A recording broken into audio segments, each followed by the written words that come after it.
Srimati Bhaktivedanta Swami Niti Namine Namaste Saraswati Deve Gauravani Pracharne Nirvishesha Sunnavadi Paschat Desha Tarini Vancha Kalpatarubhasya Kripa Sindhaveva Patitanam Pavane Vaishnave Namo Namo Jai Sri Krishna Chaitanya Prabhu Nityananda Sri Advaita Gadadhar Sivasadi Gaur Bhakta Binda Hare Krishna, Krishna Krishna, Hare Hare, Hare Ram, Ram Ram. Hare Krishna, Krishna Krishna, Hare Hare, Hare Ram.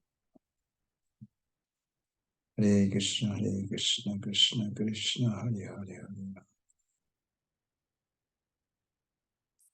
Hare Krishna, dear Prabhus and mothers.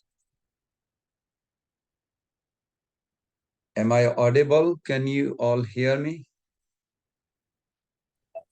Yes, Prabhu. Hare Krishna. Hare Krishna. Hare Krishna, Dandavat Pranam, Prabhuji. Dandavat Pranam. And who is singing today? Mother Sankari Devi. You are here. Good. Hare Krishna Prabhu. Hare Krishna. Somebody can volunteer. Well, if you don't find anybody volunteer, then you have to sing. That's the only option you have. We are singing Markine Bhagavad Dharma today, Prabhu. You can. If you don't have a singer, then you are the singer. Would anybody like to volunteer today? Hare Krishna. Hare Krishna. Sita Padidas here. Yes, Prabhu. Mother, can I sing if you allow me? Absolutely, Prabhu. Please. Oh, thank you. Thank you. So this is the new law made today, that if Mother Sankari or Dasi don't find a singer, then she's going to sing. And it's working better. Okay, go ahead, Mother Sitapati Prabhu. It will be nice if you you have a KK song. Anyone can post it. Prabhuji, I have. Could you please provide Yes, me with I will. Because I would like everybody to also read the translation after or before, whichever.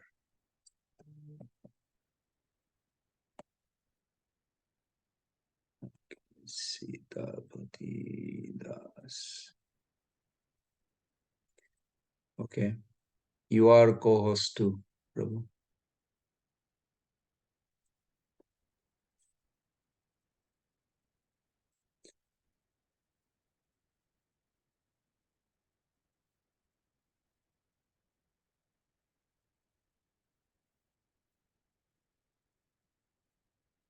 Sitapati Prabhu.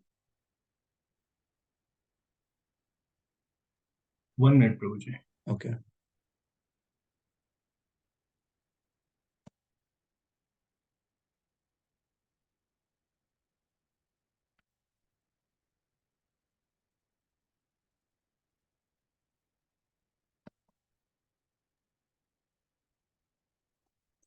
Hare Krishna,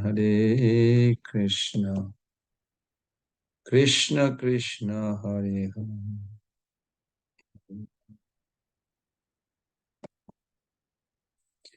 Rama Rama, Hare Krishna, Hare Prabhu, I've Krishna. pulled up the song if you want. Oh, okay. There you go. Krishna Krishna, Hare Hare. Ram Rama Rama, Hare Krishna, Hare Krishna. Namo Vishnu Padaya Krishna Prestaya Bhutale Srimate Bhakti Vedanta Swami Iti Namine Namo Vishnu Padaya Krishna Prestaya Bhutale Srimate Bhakti Vedanta Swami इति नामिने नमस्ते सरस्वते देवे गौरवाणी प्रचारिणे निर्विशेष शून्यवादी पाश्चात्य देशतारिणे नमस्ते सरस्वते देवे गौरवाणी प्रचारिणे निर्विशेष शून्यवादी पाश्चात्य देशतारिणे जय श्री कृष्ण चैतन्य प्रभु नित्यानंद श्री अद्वैत गदाधर श्रीवासादि गौर भक्तवृंद जय श्री कृष्ण चैतन्य प्रभु नित्यानंद श्री अद्वैत गदाधर श्रीवासादि गौर भक्तवृंद जय श्री कृष्ण चैतन्य प्रभु नित्यानंद श्री अद्वैत गदाधर श्रीवासादि गौर भक्तवृंद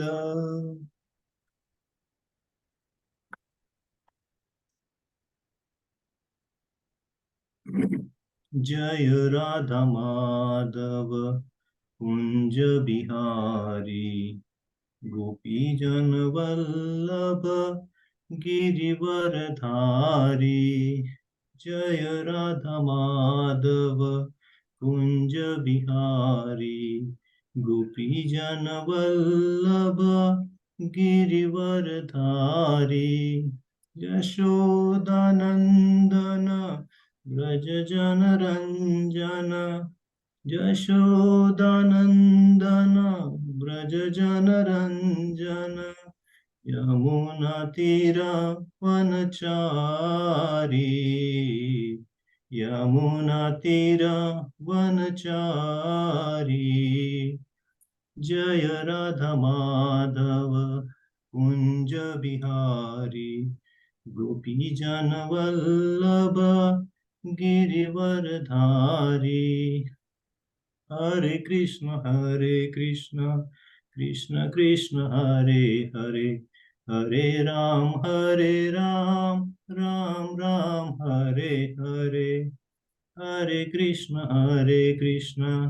कृष्ण कृष्ण हरे हरे हरे राम राम राम हरे हरे धर्म हरि नाम संकीर्तन की जय.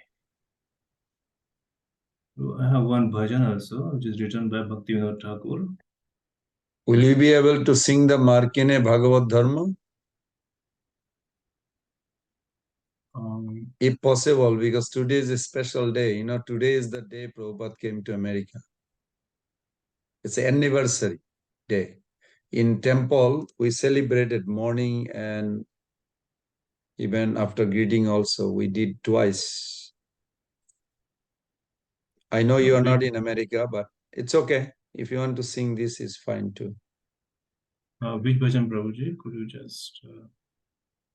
Markine Bhagavad Dharma, are you familiar with that? Not yet, Prabhupada wrote Prabhuji. 2 songs. You know, Prabhupada wrote 2 songs. Krishna Tava Punna Habe Bhai. That's one song. I haven't... Okay, if you're not familiar, sing what you would like to sing. It's fine. Okay, Prabhu. So I will sing this bhajan written by Bhaktivinoda Thakur. Okay. बोल हरि बोल हरि बोल हरि बोल मनेर आनंदे भाई बोल हरि बोल मनेर आनंदे भाई बोल हरि बोल बोल हरि बोल बोल हरि बोल बोल हरि बोल जन्म जन्म जन्म जन्म सुखे बोल हरि बोल जन्म जन्म सुखे बोल हरि बोल बोल हरि बोल बोल हरि बोल बोल हरि बोल मानव जन्म पे भाई बोल हरि बोल मानव जन्मे पाए भाई बोल हरि बोल बोल हरि बोल बोल हरि बोल बोल हरि बोल सुखे ठाको दुखे ठाको बोल हरि बोल सुखे ठाको दुखे ठाको बोल हरि बोल बोल हरि बोल बोल हरि बोल बोल हरि बोल संपदे विपदे भाई बोल हरि बोल संपदे विपदे भाई बोल हरि बोल बोल हरि बोल बोल हरि बोल बोल हरि बोल गृहे ठाको वने ठाको बोल हरि बोल कृष्णेर संसारे ठाकी बोल हरि बोल बोल हरि बोल बोल हरि बोल बोल हरि बोल असत्संग छाड़ी भाई बोल हरि बोल असत्संग छाड़ी भाई बोल हरि बोल बोल हरि बोल बोल हरि बोल बोल हरि बोल वैष्णव चरणे पोड़ी बोल हरि बोल वैष्णव चरणे पोड़ी बोल हरि बोल बोल हरि बोल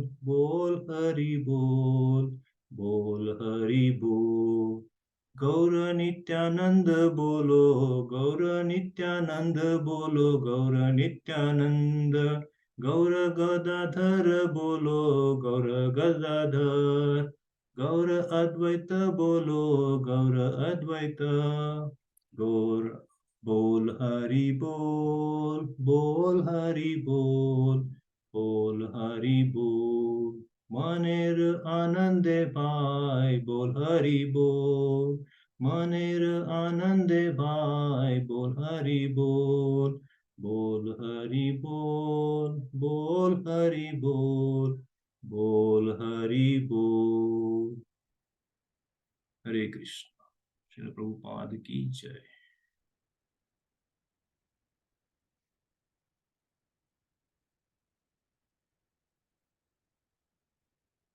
So translation. Shall I read the translation also, Prabhuji?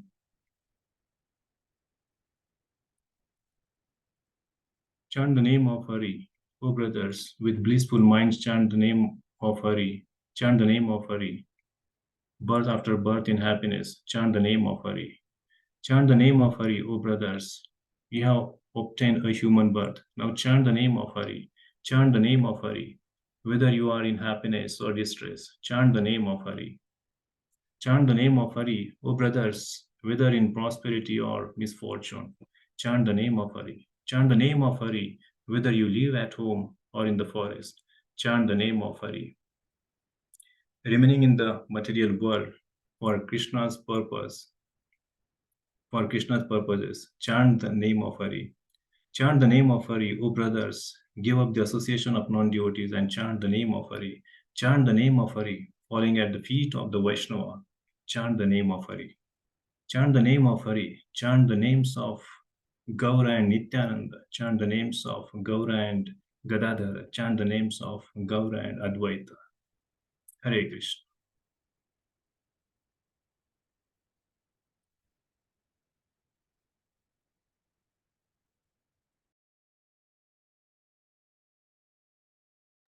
Thank you, Prabhu. That was wonderful, Sitapati.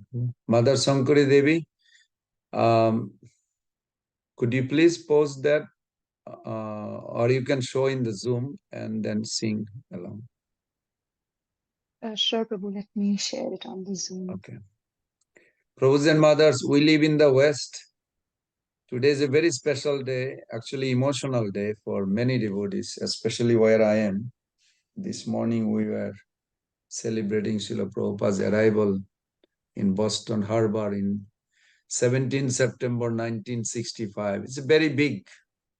Actually, this is more emotional than even Janmashtami. Because if Prabhupada did not come, even though I joined in India, if there was no ISKCON, I have a doubt. I visited Gauriya Math many times in my life with my mother, but never thought it is my lifestyle. It is eternal soul's lifestyle.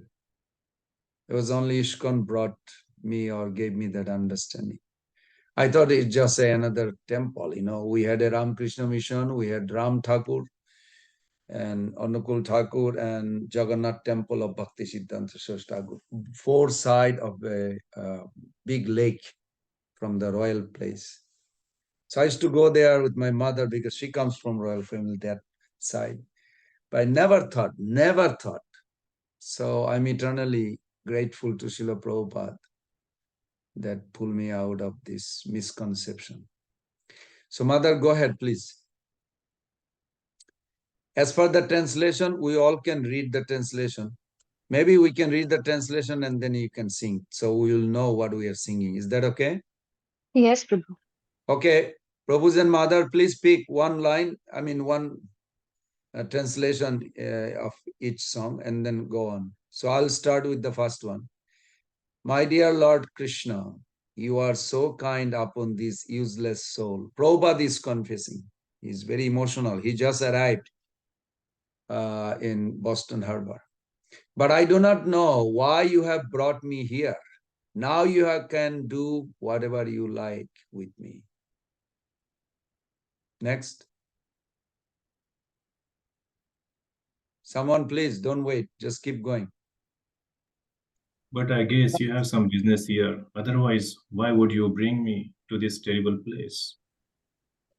Most of the population here is covered by the material moods of ignorance and passion. Absorbed in material life, they think themselves very happy and satisfied, and therefore they have no taste for the transcendental message of Vasudeva. I do not know how they will be able to understand it. Haribol. But I know your causeless mercy can make everything possible because you are the most expert mystic. How will they understand the mellows of devotional service? O Lord, I'm simply praying for your mercy so that I will be able to convince them about your message.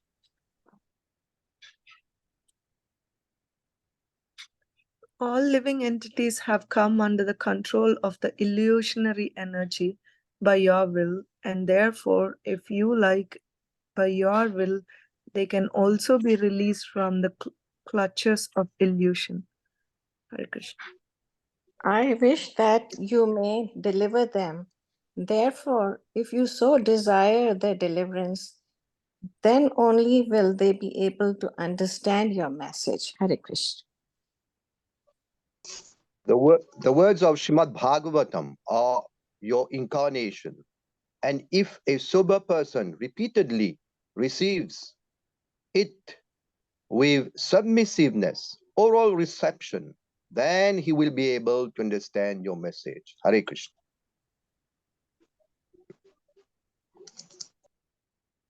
It is said in the Srimad Bhagavatam, first canto, second chapter, 70 to 21.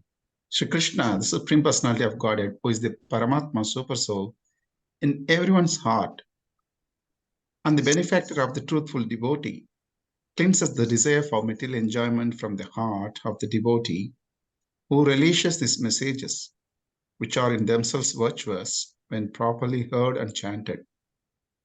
By regularly hearing the Bhagavatam and rendering service unto the pure devotee, all that is troublesome to the heart is practically destroyed, and loving service unto the glorious Lord, who is praised with the transcendental songs, is established as an irrevocable fact.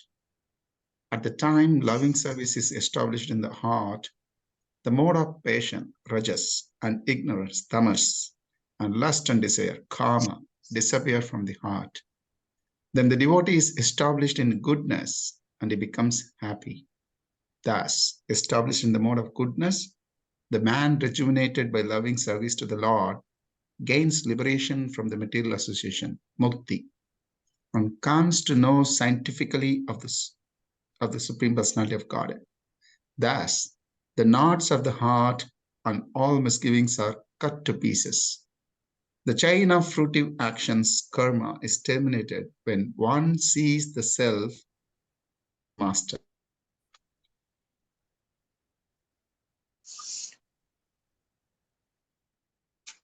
Next.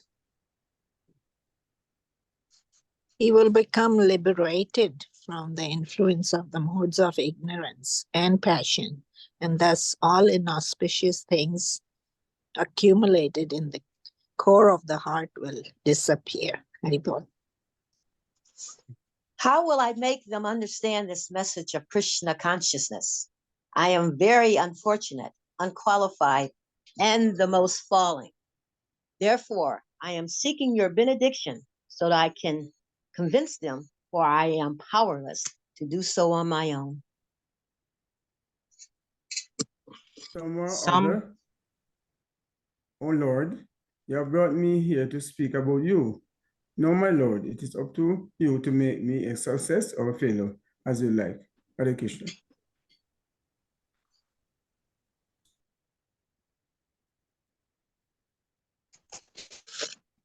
Prahlad Prabhu. O spiritual master of all the worlds, I can simply repeat your message. So if you like, you can make my power of speaking suitable for their understanding. Next. Only by your causeless mercy will my words become pure. I am sure that when this transcendental message penetrates their hearts, they will certainly feel gladdened and thus become liberated from all unhappy conditions of life. Next.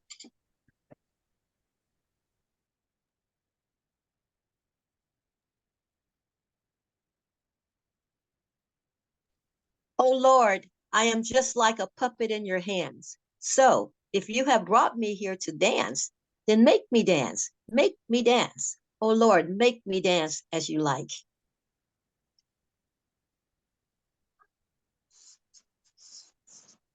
Next.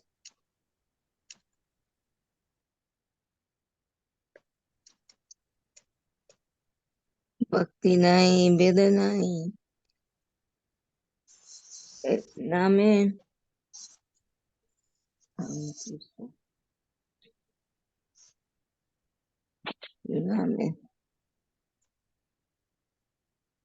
Name khub kara.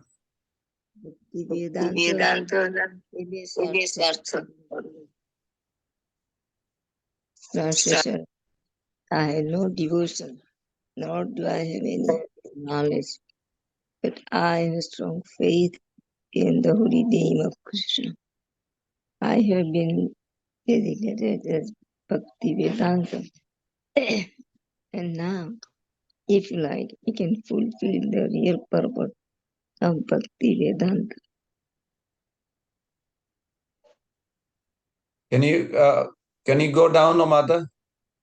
The last, yes, the Prabhupada's signature. He said something very. Yeah, but somebody. Okay. Mother Sankari Devi, can you go down all the? Yes. A.C. Bhakti Vedanta Swami. No. On board. Signed. The most unfortunate. Commonwealth here. It's not here, so that's what I. It says signed the most unfortunate, insignificant beggar. That's how Prabhupada writes before he signed. Insignificant beggar. A.C. Bhaktivedanta Swami on board the ship Jaladuta Commonwealth Pier. Boston, Massachusetts. Yes. Dated 18 September. Of September 1965. Thank you, Mata. Hare Krishna. Hare Krishna. I'm glad you are here in our group. Haribol. Yeah, I tried so many times, but it doesn't work. I don't know how. Why? Okay, Mother Sankuri Devi. Sure, Prabhu. Markine Bhagavad Dharma, written at Boston Harbor, September 18, 1965. বড় কৃপা কইলে কৃষ্ণ অধমের প্রতি কি লাগিয়া দিলে হেথা করো এ বেগতি আছে কিছু কার্য তব এই অনুমানে নাহে কেন আনিবে না এই উগ্রস্থানে রাজস্তম গুণেরা সবাই আচ্ছন্ন বাসুদেব কথা রুচি নহে সে প্রসন্ন তবে যদি তব কৃপা হয় অহৈতুকী সকলে সম্ভব সকলে সম্ভব তুমি সে কৌতুকী কিভাবে বুঝালে তারা বুঝে সেই রাশা এত কৃপা কর করিনি জবাস তোমার ইচ্ছাই সব হয় মায়াবশ তোমার ইচ্ছায় নাশ মায়ার পরশ তব ইচ্ছা হয় যদি তাদের উদ্ধার বুঝিবে নিশ্চয়ই তবে কথা সে তোমার ভাগবতের কথা সে তব অবতার ধীর হইয়া শুনে যদি কানে বারবার शृण्वतां स्वकथा कृष्णः पुण्यश्रवणकीर्तनः हृद्यन्तस्थो युगभद्राणि विधुनोति सुहृत्सतां नष्टप्रायेषु भद्रेषु नित्यं भागवत सेवया भगवती उत्तमश्लोके भक्तिर्भवति नैष्टिकी तदा रजस्तमो भावाः कामलोभादयश्च ये चेत एतदनाविद्धम् स्थितं सत्त्वे प्रसीदति एवं प्रसन्ना मनसो भगवद्भक्तियोगतः भगवत्तत्त्वभिज्ञानं मुक्तसङ्गस्य जायते भिद्यते हृदयग्रन्थिश्चिद्यन्ते संशयाः दृश्यन्ते चास्य कर्माणि दृष्ट एवात्मनीश्वरे रजस्तमोहते तबे पाइबे निस्तार हृदयेर भद्र शब ঘুচিবে তাহার কি করে বুঝাবো কথা বারো সেই চাহি ক্ষুদ্র আমি দীনহীনা কোন শক্তি নাহি অথচ এনেছো প্রভু কথা বলিবারে যে তোমার ইচ্ছা প্রভু করো এবারে অখিল জগত গুরু বচন সে আমার অলঙ্কৃত করি দিবার ক্ষমতা তোমার, তব কৃপা হলে মোর কথা শুদ্ধ হবে। শুনিয়া সবার শোক দুঃখ যে ঘুচিবে, আনিয়াছ যদি প্রভু আমার নাচাতে, নাচাও নাচাও প্রভু নাচাও সে মতে, নাচাও নাচাও প্রভু নাচাও সে মতে, কাষ্ঠের পুতলি যথা নাচাও সে মতে। ভক্তি নাই বেদ নাই নাম খুব ডর, ভক্তি বেদান্ত নাম এবে সার্থক কর। হরে কৃষ্ণ কৃষ্ণ কৃষ্ণ হরে হরে, হরে রাম রাম রাম হরে হরে, হরে কৃষ্ণ কৃষ্ণ কৃষ্ণ হরে হরে, হরে রাম রাম রাম রাম হরে হরে। নিতাই গৌর হরি বল হরি বল, হরি বল নিতাই গৌর হরি বল। জয় জয় প্রভুপাদ প্রভুপাদ প্রভুপাদ, জয় শ্রীল প্রভুপাদ। जगतगुरु श्रील प्रभुपाद की जय। Wonderful. Thank you. So, dear Prabhus and mothers, I hope deep down in your heart you all can appreciate how each of us has come to this point in our life that we understood our,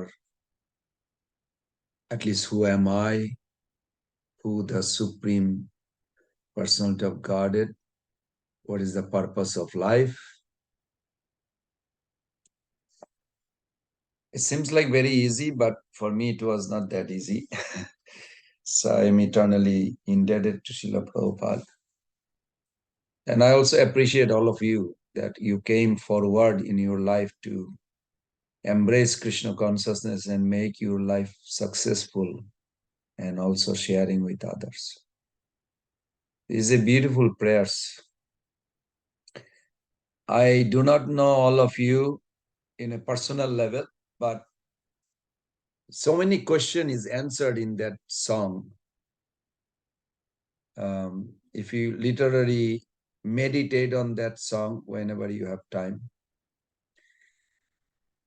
Like for an example, if the question is asked, did Prabhupada came to the West or Krishna brought him here? You can see both are answered in this second line.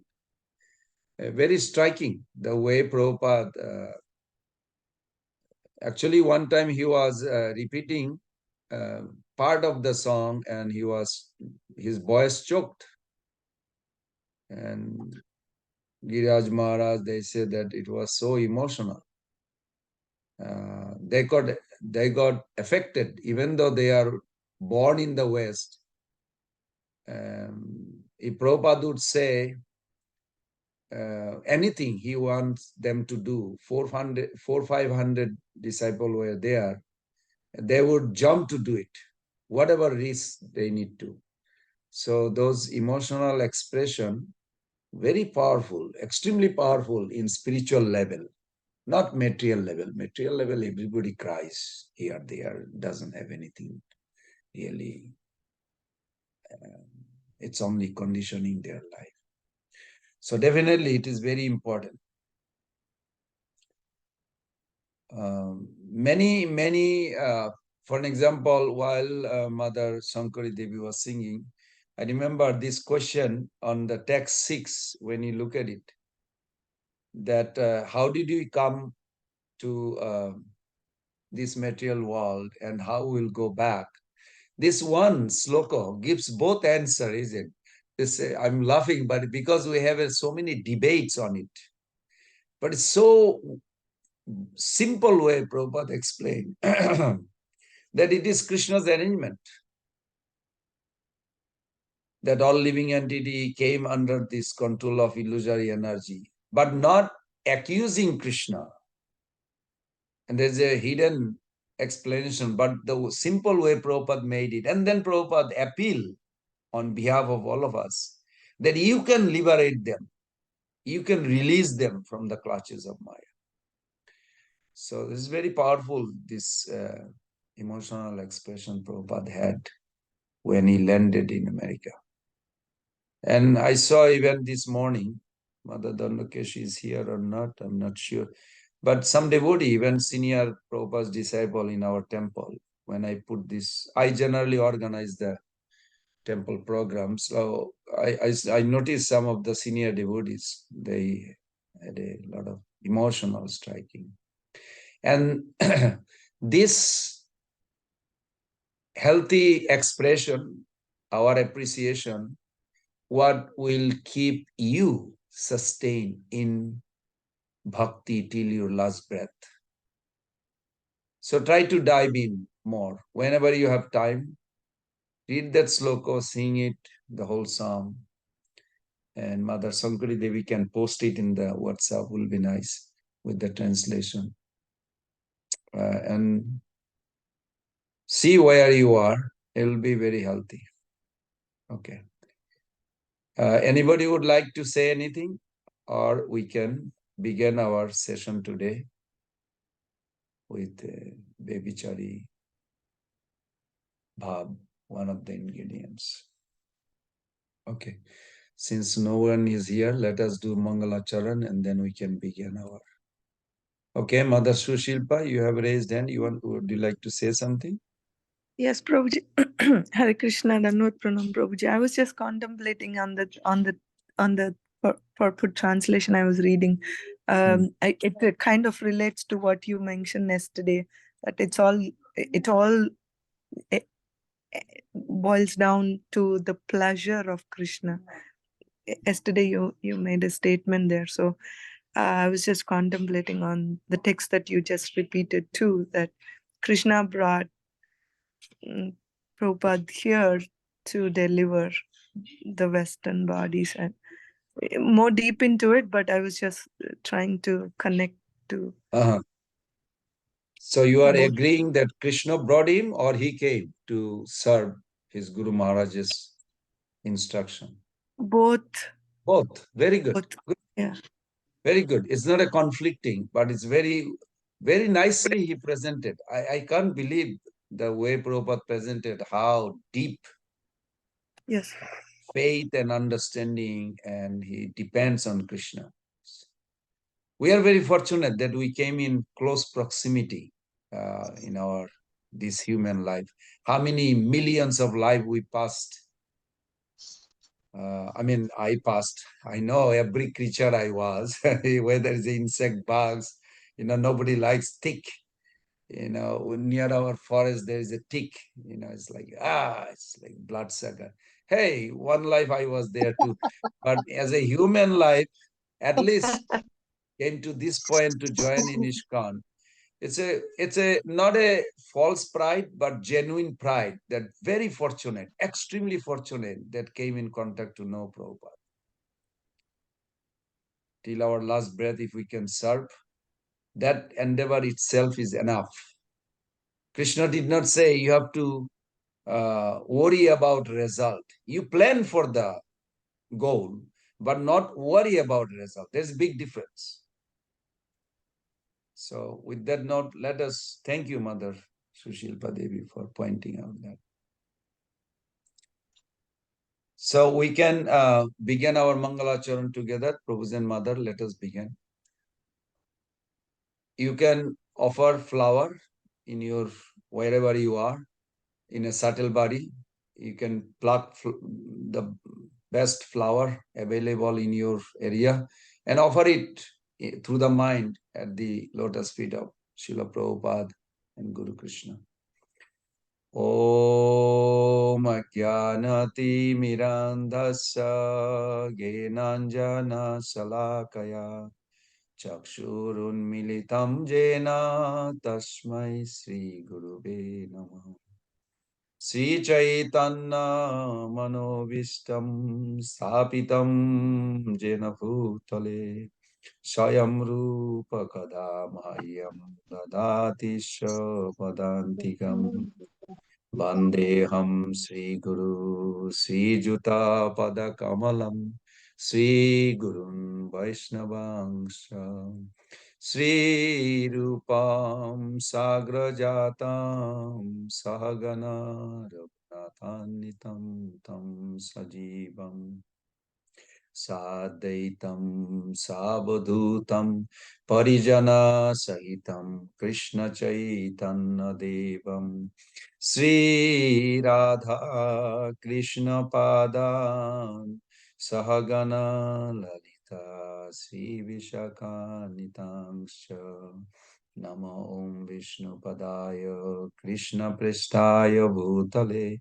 Srimate Bhakti Vedanta Samini Tinamine Namaste Saraswate Deve Gauravani Pracharine Nirvishesha Sunnavadi Paschata Deshotarine Vancha kalpataruvesya kripa sindhubhaiva cha patitanam pavanebhyo vaishnavebhyo namo namo namo mahabhadanaya krishna prema pradayate krishnaya krishna chaitanya namne gauratishe namo He Krishna Karuna Sindhu Dinabandhu Jagatpate Gopesha Gopika Kanto Radha Kanto Namastute Tapta Kanchana Gaurangi Radhe Vrindavaneshwari Vrishabhanu Sute Devi Pranamami Hari Priye Bhakta Vihinaya Paradalakshe Shipta Shakamaditarangamadde Kripa Maitam Saranam Prapanne Brinde Namaste Charanarvindam Radha Damodara Presta Radhika Varshavanavi Shamasta Ballavi Brinda Dhammilottam Samallika Krishna Priya Valli Mukha Gandharva Lalita Sakhi Vishakha Sakha Sukhini Haririt Bringamanjari Jai Sri Krishna Chaitanya Prabhu Nityananda Shri Advaita Gadadhara Sivasadi Gaura Bhaktavinda Hare Krishna Krishna Krishna Hare Hare Hare Rama Rama Rama Hare Krishna Krishna Krishna Hare Hare Hare Rama Rama Rama Hare Hare Hare Krishna Krishna Krishna Hare Hare Hare Rama Rama Rama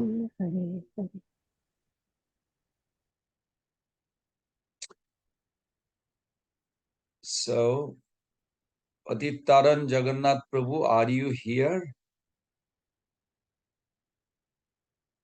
Prabhu, Dandavat Pranam, Pranagovind Prabhu. I believe Patitaran Prabhu is still running down with fever. So he messaged if I can just help him to coordinate today's service one. So let us chant one time Hare Krishna Mahamantra for Patitaran Jagannath Prabhu. You know, it's very mystical. You can adapt if you like in your life. In our Alachua temple, majority devotees are all Western body. This is the only temple in America has 95% Western devotee, mostly Prabhupada's disciple. Big community, 1,000 devotees. But we pray whenever a devotee gets sick or something so that they can focus on Krishna consciousness. And so far it's affecting. Mother Dandakesh Devi, are you here? I don't know if Mother Dandakesh Devi, Mother Malati is here. They are, we prayed also for here Mother Dandakesh. She's also senior disciple of Prabhupada. She was sick for one day. Little service she does in our temple, so many. When we miss her one day, we see how many little things we have to cover. It's not easy, but she does it joyfully. So she got little sick and we prayed. And next day, we see her in the back in the temple. And she said she was really sick. On the second day, she came out of it. So chanting Hare Krishna Mahamantra, just like Sripad Radhanath Maharaj asked me one time, anyway, I won't go details on that.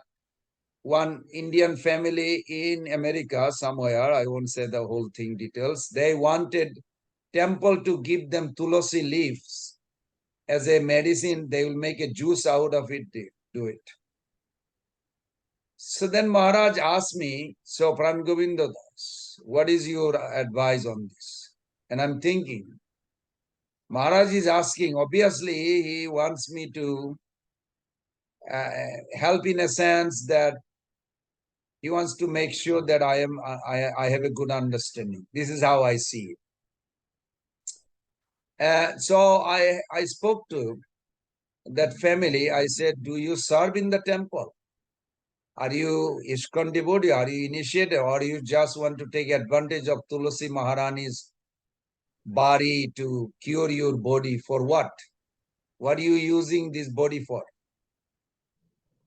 So anyway, I explained the whole thing, and then that Mataji started crying. I said, unless you are a devotee, don't expect that something extraordinary to give you. We are not here to take care of people's body. We are here to take care of people's spiritual life. If somebody dedicated, we are ready to, yes, do as much help possible for the devotee to come back in a normal condition to practice and serve. But we are not here to please the karmis. I hope everybody understand that. When we go to Harinam on the road, we are not going to give happiness to the karmis. I hope you all know that. Prabhupada made it very clear. We go out on Harinam, calling out the Lord to come and deliver us. And when Lord appears from Golok Vrindavan to the each devotee's heart, each devotee's, in the soul, then it permeates the body. I have the whole sloka, how Bhaktivinoda Thakur explained. And then it comes in the front of the tongue of the devotee and we sing. And it goes through the ear hole to the heart. And in this calling, the karmis that outside, they get benefit. They see the Lord's presence and they get attracted and they get pious credit. Eventually, they will become devotee. But our purpose is not going to please the karmis when we go Harinam. Our purpose is to call out God. We are calling out God to appear in our life and appear in this world to literally deliver everybody, just as Prabhupada says. So this is how our attitude. And I see that mantra is so powerful, it works, Prabhu. If I had not do this for a long time in Alachua temple, I would hear it, but not really believe it. I'm not a good devotee, believe me, Prabhu. I would not just accept the faith automatically. because I see it. I literally see it. Mother Dandokesh is here. She is senior Prabhupada's disciple. I remember she was sick. She sent a text. She won't be able to come. And after a couple of days, she's back. Same thing with the Mother Malati. I see many devotees we pray. So let us pray for Patit Taran Jagannath Prabhu one time by chanting Hare Krishna Mahamantra. And believe me, it works. Not that I inject, I don't have any purity. I don't think that way, but the holy name is so powerful. If I can serve the holy name, then holy name will purify whatever is blocking his sickness so that he can elevate his consciousness to the level of holding Srila Prabhupada's lotus feet and Radha Krishna. So let us chant one time loudly from your heart for his own. Hare Krishna, Hare Krishna, Hare Krishna, Krishna, Krishna, Krishna Krishna, Hare Hare, Hare Rama, Hare Rama, Rama, Hare Rama, Rama Rama, Hare Hare. Srila Prabhupada ki Ki jai. jai. Thank you. Thank you. That was very nice. This is real, Prabhu. This is real. By experience, your faith grows. I strongly believe me, I really strongly believe in that. Because we see it. We see it. So, thank you. So, Satyadevata Prabhu, you have a 3 devotee going to present 29 chapter 30 and 31. Yes? Yes, Prabhu. Thank you, Prabhu. Okay. Hare Krishna.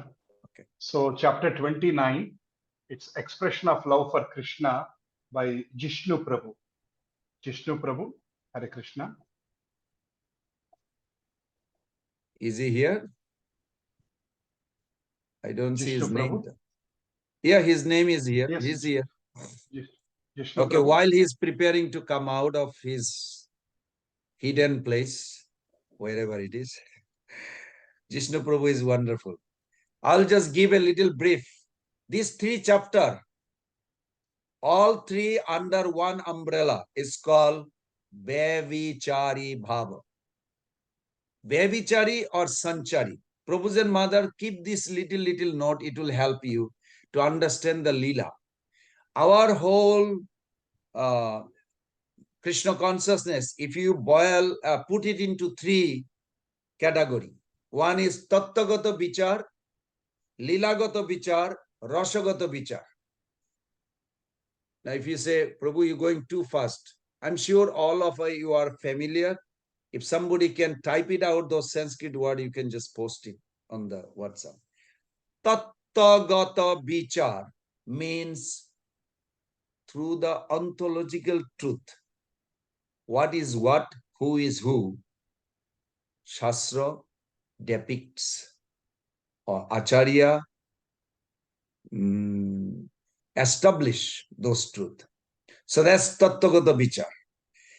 Like a river where the beautiful drinking water flowing, but if river does not have a bank, can you imagine?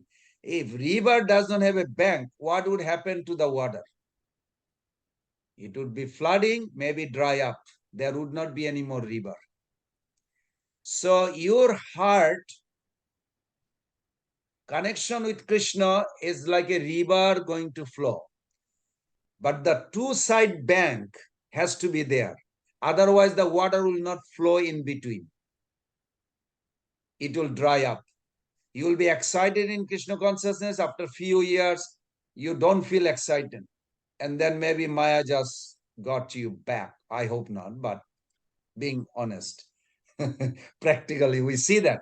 So, first bank you built by Tattagata Vichar. More you understand on Tatta, who is who.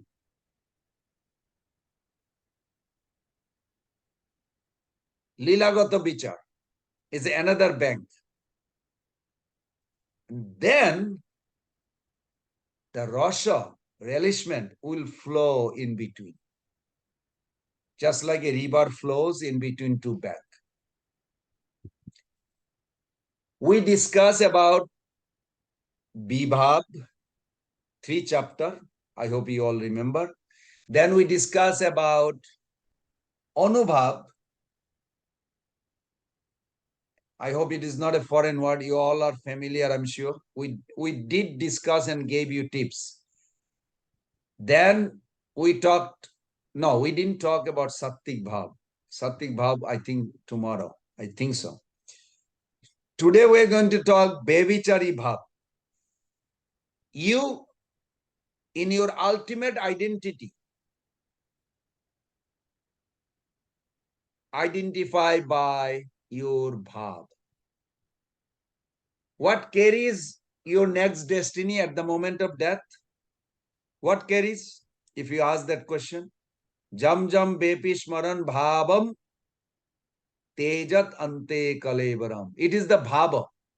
Bhava carries the soul, you. You are carried by bhava at the moment of death to the next destiny. It is not the bhav we are talking about, bhava bhakti. But it's the same concept. Bhava is a constituted of 5 things. Your emotional dependence, your attachment, your affection, where your affinity is. What you don't want will disappear at the moment of death. Don't worry about what you don't want. But you must be concerned what you are attached to. If you look at Jarabharat's life, how he became a deer, based on these 5 things, same thing. At the moment of death, what determines your next destiny is bhava. But what is the bhava made of? Baladev Vidyabhushan Thakur, in his commentary, he explained this. So I'm just giving the same concept in spiritual life. Sthai bhav will be the last one. And next week we'll discuss Sthai bhav. Sthai bhav is actually who you are, what you have, or what you should awaken to that. Who you truly, originally, Krishna actually made you for. It's not that he made, you are eternal also, but we still have to use that language to understand that. So Sthai Bhav we'll discuss next week. Today we are discussing Bebichari. So Sthai Bhav, your original mood mixed with other 4 ingredients or components. What makes Rasam? What is Rasam? Taste. How the taste is made? Your mood reciprocating with Vibhav, Anubhav, Sattik Bhav, Bevichari Bhav. So we are on the, I think 4th. Today 4th, no, maybe 3rd. But Sattik Bhav supposed to come in between. Maybe we'll discuss it tomorrow. As the Rupa Goswami Pad put the chapter, we are putting it that way. So let's have a little refresh. What is Rasa? We are talking about taste. What is the taste? You need something called basic connection. You have to have. You have to awaken that basic connection, or sthai bhav, or bhava. You have to awaken. If you are not endeavoring to awaken, you will not experience. Forget it. And you will be eternally eating liquid soup with forks. I hope you all know that terminology. It's not by any acharya. So Pran Govinda Das came up with this, because in my business life, I use that example. Eating liquid soup with forks. I did try for hours, and I came to 2 conclusions after 1 hour eating liquid soup with the fork. I remain hungry and busy. So if you want to remain hungry and busy in spiritual life, not getting nourishment, don't blame anybody. Get a spoon and drink soup, not with the forks. So, sorry. So, what is Rasa? Rasa is an unequal tattva, can compare to the rising of the moon. When moon rises, radiance is the expanding lila of Lord Sri Krishna. You will see also why Krishna is here. Just like Prabhupada today, He said, I don't know why you brought me here. But then he says, but obviously you have some purpose. And then he's saying, what will be the purpose? Wait, is Krishna is telling him or he is coming up with his own? This is the mystery. Each of us will discover that. So, Prabhu's and Mother, Bhakti Rasa is the function of Krishna Bhakti. You are doing pure bhakti. Annavilasita Srinnam, we talked about three internal component and devoid of three external. Karma, Jnana, Yoga, you are devoid of that. But internal was Anukulyana, Krishna, Anushilanam. I hope nobody ever forget this. This is eternal. Is going to be eternally with you. Means it is exclusively for Krishna's pleasure through your senses, uninterrupted, with favorable attitude. Okay. So when you perform bhakti, what is the function? What is the nature? What is the concomitant factor develops when you perform bhakti? That is called bhakti rasa. So what is bhakti rasa? Bhakti rasa is the function of bhakti, Krishna bhakti. And when it becomes absolute pure, then you will start relishing this Braja Bhakti. Bhakti Siddhanta Saraswati Thakur quotes many. Betita Bhavana Bhatma Jasa Chamatkara Bharabhu. This is in our Chaitanya Chaitamrita purport. Prabhupada put this. This is from also Bhakti Rasamrita Sindhu. And the verse goes, the Ridhi Shatta Ujjale Bharam Sadate Sharaso Mata. You cannot imagine, first thing it says, you cannot imagine what is Bhakti Rasa. You can imagine ice cream. Yes, I can. It's a milk, vanilla, whatever, pistachio nut. You can imagine how the ice cream flavor, ice cream looks like. But Bhakti Rasa, don't try to imagine. It won't work. It is not it is not a part of your imagination. It is beyond imagination, but it's heavy. When you get the spiritual taste, you don't want to get out of it. You feel like you're stuck. You feel like stuck in a good sense. You want to be stuck. You don't want anything else. But not stuck in a stagnant way. It's like wandering. You'll be like little crazy, apparently. You'll be like talking to Krishna, what's going on? What do you need? How can I serve you? You'll be like so much in love. It's a great wonder. That time you'll be released in your heart like a shining lamp in a darkness with a goodness. Spiritual rasam is very, very exalted. Jayo Jayo Jala Rasa Sarva Rasa Sar Parakya Bhave Jaha Brajeta Prachar. Those verses are very wonderful. So spiritual rasa means extraordinary taste. Nothing of this world, cake, ice cream, or whatever, cookie, candy, anything you have a taste. You wonder ever, whenever we talk about rasa, we talk about the sweet ingredients. What about the bitter melon? We don't talk about that, do we? Jayadatta Maharaj, he said he was born in New York. He says, he told me, Pran Govinda, I was feeding him one day, many years back. I said, what did you grow up, Maharaj, eating? He said, I cannot imagine of eating bitter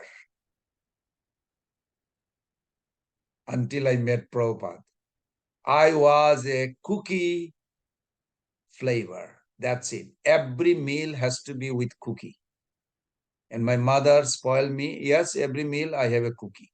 And I got it until I joined. I'm still young boy, 20 years old. When I joined, Prabhupada says, this neem, Anybody knows what Prabhupada's translation of Neem? If you don't know, you'll be surprised. Do you remember? It's in Bhagavatam. Prabhupada talks about Neem. What is the English translation? Anybody familiar? It's not bitter. It's hellish bitter. Hellish. That's how Prabhupada translate. But Maharaj says, now in South Africa, because Maharaj goes there, he said, when I go to South Africa, I started introducing this bitter. There are some, lot of devotee in Johannesburg, Durban, big community there. Now they have a neem trees everywhere. Maharaj said, I started this and now they're growing everywhere. Everybody loves. But it was bitter melon. Maharaj said, I love bitter, this neem sabji with eggplant, neem sabji with korla mix, all kinds of. Maharaj knows. He said, I love those. But I cannot imagine that. My mother said, it's impossible. How did you change like that? So that's the mercy of Prabhupada. So anyway, the point is, the spiritual rasam is something beyond all this flavor that we are familiar. You cannot imagine. But it exists on the Suddha Sattva platform. So our immediate goal you can remain in this world, not that you have to experience this spiritual rasam after dying. No. That is a mistake understanding. 3.2.6. Prabhupada did mention you can be in this material body, I mean spiritualizing body, but still material component is here. And you can serve divine couple in spiritual world. Prabhupada did say very clear. Chaitanya Mahaprabhu also said this. Actually, in fact, your connection should not be with the spiritual world in your primary. Your connection should be through the service. If anyone has a Bhagavad Gita, you look at it, last verse in Bhagavad Gita, second chapter, 72, 2.72. In the beginning of the purport, or maybe next paragraph after beginning, you will see something like that. I'm paraphrasing what Prabhupada says. The spiritual world and the devotional service both are on the transcendental platform. Both are on the absolute platform, something like that. And then he says, one you don't have a connection, but one you do. So if you have a connection with devotional service, you already automatically you will be in spiritual world. Mother Kamala Devi, you are posting something on that. You found it? Hare Krishna, yes, Prabhu, I found it. So I just Can you posted the read that link. paragraph? Sure, Prabhu. Very nice. You want me to read through the first paragraph, Prabhu? No, one paragraph it says that the devotional service and the absolute, devotional service and spiritual world are Golok. I forgot whether he said spiritual world or on the same platform, absolute platform. So, Hare Krishna, actual life begins after the completion of this material life. For the gross materialist, it is sufficient to know that one has to end this materialistic way of life. But for persons who are spiritually advanced, there is another life after this materialistic life. Before ending this life, if one fortunately becomes Krishna conscious, he at one attains the stage of Brahma Nirvana. There is no difference between the kingdom of God and the devotional service of the Lord, since both of them are on That's the line. plane. That's the line I want you to repeat again. And next line, these two lines. Sure. There is no difference between the kingdom of God and the devotional service of the Lord, since both of them are on the absolute plane. To be engaged in the transcendental loving service of the Lord is to have attained the spiritual kingdom. Very good. That's good enough. I hope everybody understood. So, Prabhu's and Mother, if you have a attachment to service, serving Krishna, serving holy name, serving devotee, whatever service, if you can be attached to your service, you will go to spiritual world automatically. Please be attached to devotional service, chanting holy name, even offering Charanamrita. Do it. Just do some attachment with attachment. Yes, I love to serve this way to the Lord every day, to the devotees. That's very nice. Thank you. Thank you. Sasila Bhakti Siddhanta Saraswati Thakur says, Rasa Vaishaha, Rasam hi evam labdhanandi bhavati. Prabhupada put this both verses in 14 chapter 27 in Bhagavad Gita in the purport. Means that we sing the end of this month, we are coming to Damodar Leela. Same concept. Iti driksha leela ananda kunde saghosam nimajjantam aikapayantam tadiyesita gesu bhakti jitatam puna prematastam satabriti bande. These words depict the same thing that Krishna is saying. Vrindavan, the Golak Vrindavan, what is it? It's a pool of ecstasy. Swimming pool, like this pool. Pool of ecstasy is not made of water, but it's made of ecstasy. If you look at the commentary, Vishwanath Chakravarti Thakur giving commentary, Sanatana Goswami Pad gave big commentary, that Krishna is so happy in Golak Vrindavan. He said it is overwhelming with the ecstasy all the time. And he's inviting. He is Rasa Vaishaha. He is the embodiment of Rasa. He is also drinking Rasa. He is swimming Rasa. So Prabhupada gave a very nice, one of the line he writes. Prabhupada said, you can enter there, Rasa Samudra. You have a 3 existence, whichever one you like. You can swim in the transcendental, tasty ocean of ecstasy, or you can drown, or you can float as you like. And I sometimes meditate on it. I say, wow, which one is better? Well, all 3 are good. This is what we want. This is what we need. This is what Srila Prabhupada giving us. So we should focus on this. So Prabhu's and Mother, in a simple way, I put it together. Rasa means ecstasy. Madhurja Rasa is the supreme ecstasy. Where is the evidence?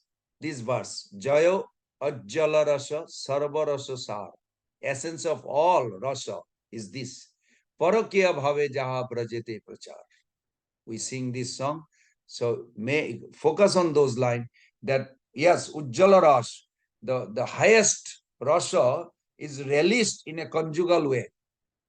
And I mentioned also that Prabhupada in the Bhagavatam purport, he says, I have come to teach you how to dance so you can join in the Rasa dance with the Lord.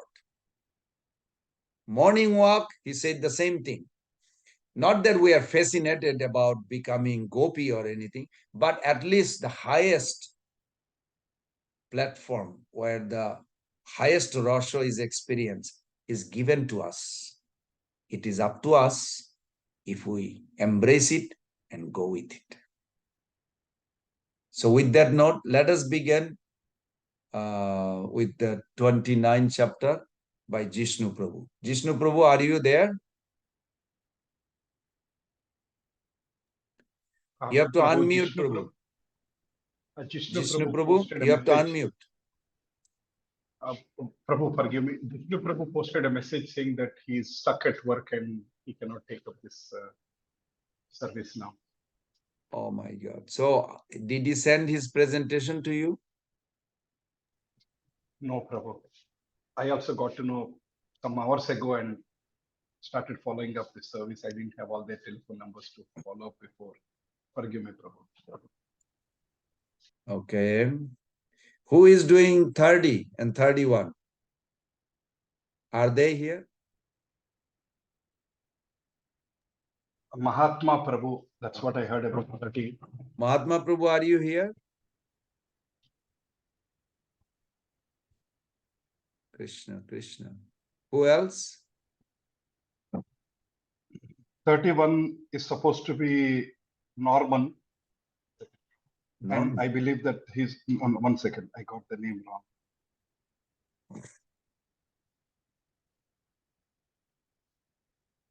Norma Puran Mataji, supposed to be 31, supposed to be Norma Puran Mataji, but I believe Mataji is also busy. So in the last minute, I think Patitaran Prabhu asked if I can prepare for that one. So I have a short presentation for 31. Okay. 29 and 30, I really don't know how do we take it further. Maybe if we can share some thoughts, maybe we can go to 31. Sure. As you recommend, Sure. Prabhu. Sure. So go ahead with your, and then in the meantime, if they come, if they're not, then we'll present. No problem. Yes, Prabhu. Thank you, Prabhu. Okay. Prabhu, can you allow me to share the screen, sure. Prabhu? It's all for good reason. Hope they feel better. Yes, Prabhu. Okay. Can you see my screen, Prabhu? Yes.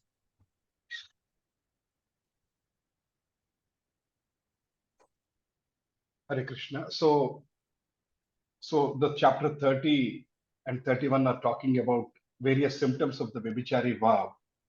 And now 31 is basically, there is a discussion about additional symptoms of love. This is definitely a very, something beyond my comprehension, Prabhu. I'm just trying to theoretically understand and put in few words. I have no proper understanding of them. So the 33 symptoms which are supposed to be in the chapter 30 are all relating to the Vibhichari Bhava. And these symptoms are primarily relating to like disturbed conditions. So they appear externally like as if they are like disturbed or little negative, but they're all expressed again with the acute ecstatic love for the Krishna. And for example, envy, anxiety, jealousy, pride, hankering, impatience, they all, I mean, by the definition looks negative, but they're all included in the 33 conditions of the ecstatic love. So when these symptoms are included in the ecstatic love, they're all called Sanchari Bhava. And they're all transcendental qualities, and they basically connect and express the reciprocation of the love between the lover and the beloved. So when the person is envious, he's envious, and that really impacts his body and mind. It might change the color of his body. This is called as a vibhava. So sometimes characteristics like or qualities like illusion, strong anxiety also are considered as vibhava bhavas. Srila Rupa Goswami says, pride, sleep, fatigue, laziness, madness of intoxication, false argument, steadiness, ignorance are all grouped under contagious symptoms of ecstatic love, all because of strong attraction for Lord. So they all reveal the strong attachment for Krishna. Every quality, when it is expressed in a particular situation, if it is connecting to the attachment for God, that's all considered as in symptoms of ecstatic love. For example, a devotee who is always thinking, I cannot see Mathura, by just simply thinking about the word called Mathura or Vrindavan, hairs stand up at the end, but I just cannot see Mathura. What is the use of this eyes? So such thoughts are basically like connecting him to the ecstatic bhava of to the Krishna. Similarly, Bhima, out of anger, when Shishupala continuously gives the ill names to Lord Krishna, he is unable to take it. He really feels like I have to kill the Shishupala. That's the kind of feeling he's fuming inside. Even though he's expressing anger outside, internally in his heart, there is a very, very strong attachment for Krishna. So this particular anger also is considered as an ecstatic bhava for love because he has love for Krishna in his heart.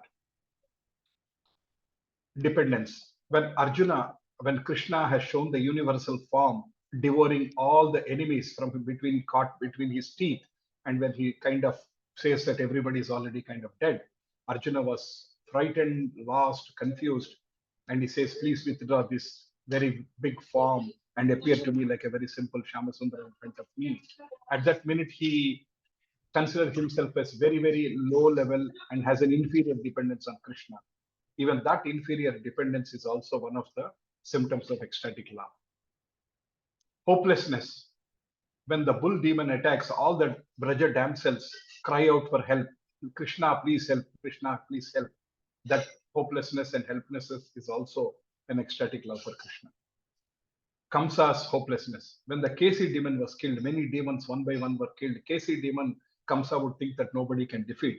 But when Kesi demon was also killed, he was little perplexed and was thinking about like he's little worried and he feels helpless and hopeless. This is also considered as having a slight touch of attraction for Krishna. Akrura. When Akrura considers, when he was conversing with Kamsa, he says Krishna is the supreme personality of the Godhead. And he quotes some examples of how Krishna has killed the big Kaliya snake and has lifted the Govardhana hill. Then Kamsa says, you are just talking about Krishna killing a water body, just a water snake, and lifting a Govardhana hill, it's like a pebble. So what is so great about it? Why are you calling him Supreme Personality of Godhead? This is maliciously opposing element caused by hopelessness, but is also considered as ecstatic love for Krishna. I have a question here, Prabhu, I'll ask it. Next, in a conversation with Radharani, when she was trying to meet Krishna alone, Krishna says that the Mekhala was very, very hungry with envy. Immediately, Radharani moves her eyes crossly. And the way she crossed her eyes, Rupa Swami says that when will we all get that situation to be able to see how Radharani crossed her eyes? And in fact, this instance of malice is also considered as out of ecstatic love.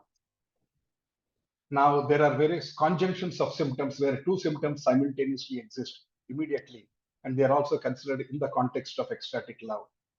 When Putana was killed by the Krishna, when Yashoda saw Putana, such a big demon, almost like 8 square miles or something like that, she saw her and she felt, it is auspicious that such a demon is killed. And immediately she was a little worried.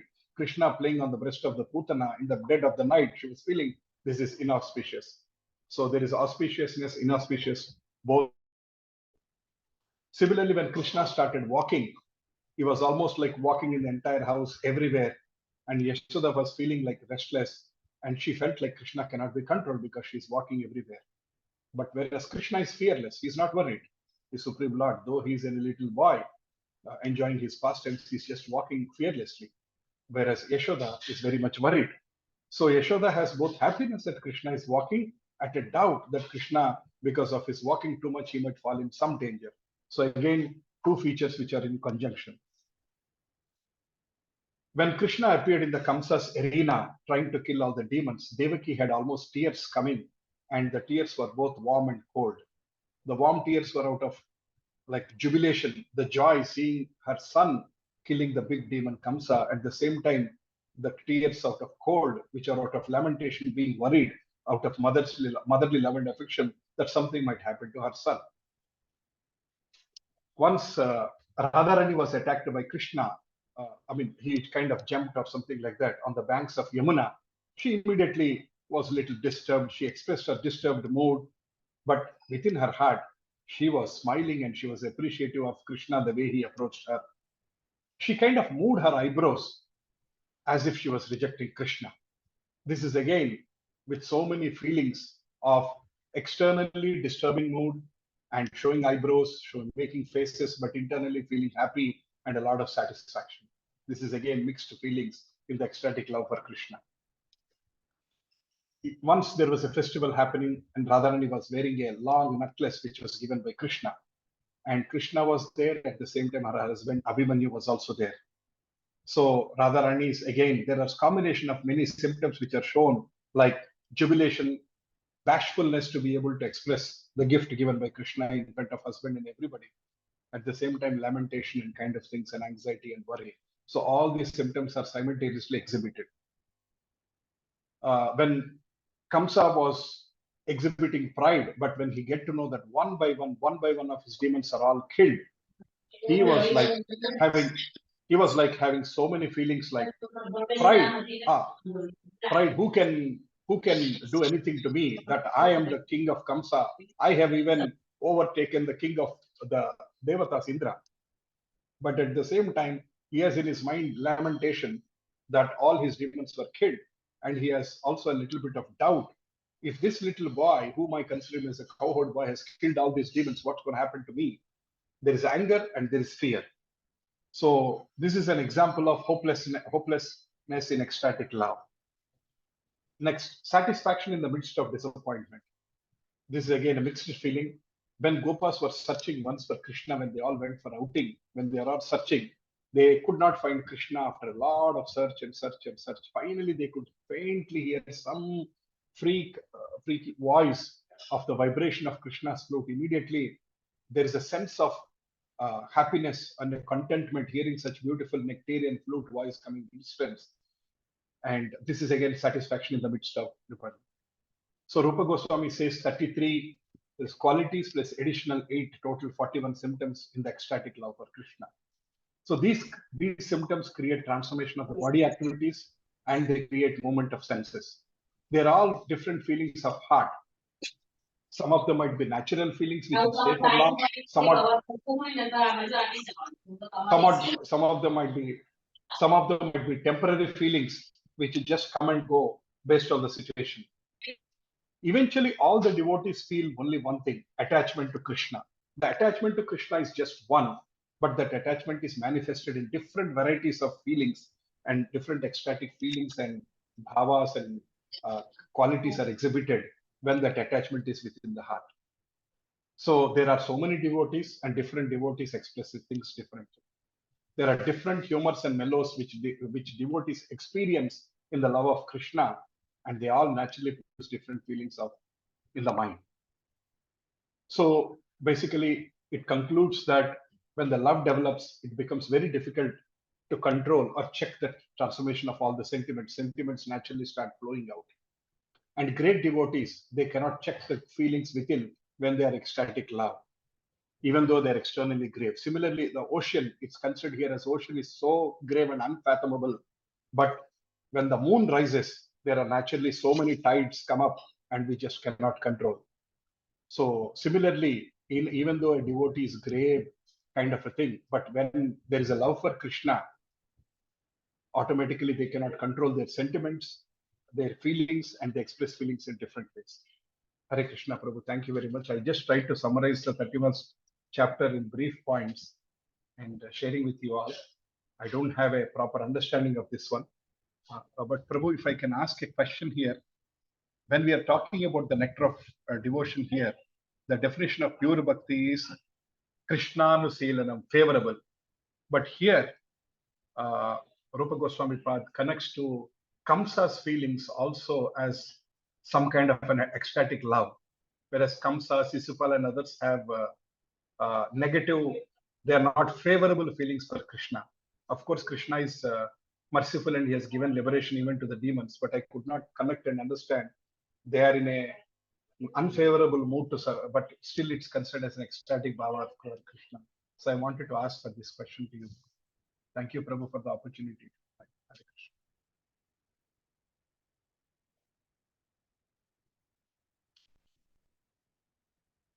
Prabhu, you are on mute, Prabhu. Ecstatic bhava they have, but they do not relish like the Brajavashis.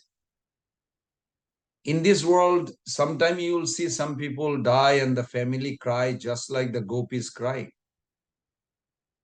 Or Brajavashi cries for Krishna. The relishment is two different things, completely opposite.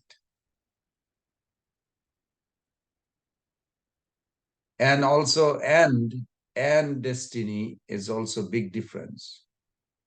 For an example, Madhavendra Puri, before he departed from this world, he was crying desperately. Oi Dina Dayartanatha, E Mathuranatha, Kada Upalakashe. So he's desperate crying, but then his disciple Ramachandra Puri came there. He said, why are you crying, Guru Maharaj? He said, I haven't met my Lord. Lord is everywhere, Brahman. You don't need to cry. What did Madhavendra Puri told him? Get out of my sight.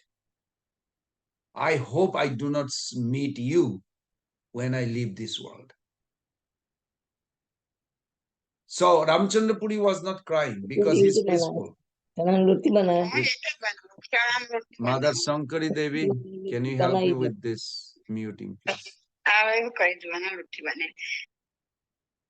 Okay, thank you. So when we think of Ramachandra Puri versus Ishwara Puri in relation to Madhavendra Puri, then you can relate to that.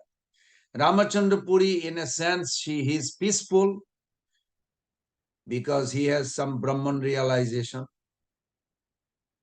But Brahmananda and Shabananda is like a difference between $1 and $1 billion. So Brahmananda, Ramchandra Puri was like this, but Madhavendra Puri was crying desperately and he was begging for the Lord to give him direction. That is the mood of Srimati Radharani, mood of Chaitanya Mahaprabhu. Prabhupada says only 3 persons could understand that verse, Mahaprabhu and Radharani and Madhavendra Puri. Nobody else. Is it simple? But Ramachandra Puri could not understand even though he heard the whole thing. He saw his Guru Maharaj cry and he rather thought Brahmananda was higher. And so he suggested according to his eligibility. So we see in this world also people cry, whether Kamsa, Jarasandha or in this material world. Of course, when the cry is related to Krishna, it has an effect. It has a tremendous effect. But when we talk about crying out of love by the Brajavashi, that is nourishing the soul and they want to cry more. They cry to cry more. Doesn't make any materially logic, but spiritually, it is like overwhelming with ecstasy. And you want to go more and more, but you got already more than you could handle. I don't know, Prabhu, in your life whether you ever saw. Actually, I have a couple of pictures somewhere I have in my computer. That one poor girl, she's very poor in India, very poverty stricken. But then she has some relative who are very rich. So they thought when she got married, they thought of giving her tons of jewelry. Now you answer me. It was a hot summer, wedding taking place, but she doesn't want to take off any of the jewelry from her body. She has a kilo, kilo, the expression kilo, like tons of jewelry, 5, 6 choker, necklaces, bangles, but she's sweating. In America, I can imagine they will just take off and be under cooler. Even if there is nothing, they will take it off and just relax. Was that girl doing something wrong? Or why would she do that? I actually have that picture. This girl was putting so much jewelry and she's sweating, but she's so happy. So I asked some Mataji in America, I said, would you be happy like this? He said, no, I'll just take off all this and just wipe out all the sweat and relax. I don't need to show off. I said, there is a happiness in her. You cannot get it. Am I wrong or right? Can someone help me? Okay, Mother Sri Shopanishad.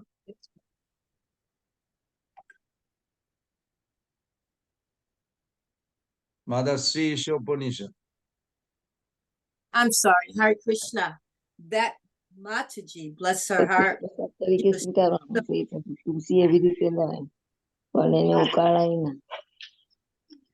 Mother Sankari Devi, you have to kneel.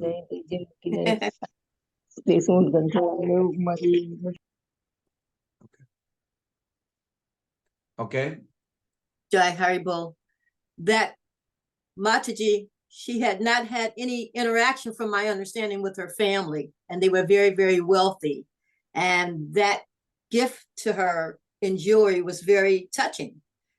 She was just so happy and so pleased with the thought of them giving her something, because she was very poor. She, didn't have any, means of, I'm thinking that. And that was just, to her, that was the world. That was very wonderful. That's Correct. what I'm thinking. No, that's good. about. That's good. That's a good understanding. But it's difficult for other ladies in a comfortable country where they have air condition all the time. They don't care about showing off others. But it's not that anything she did wrong. Mm-hmm. She is in her own world. She wants to show everybody in the wedding day. It's okay. But somebody may say, no, she's sweating. What is the use of doing this?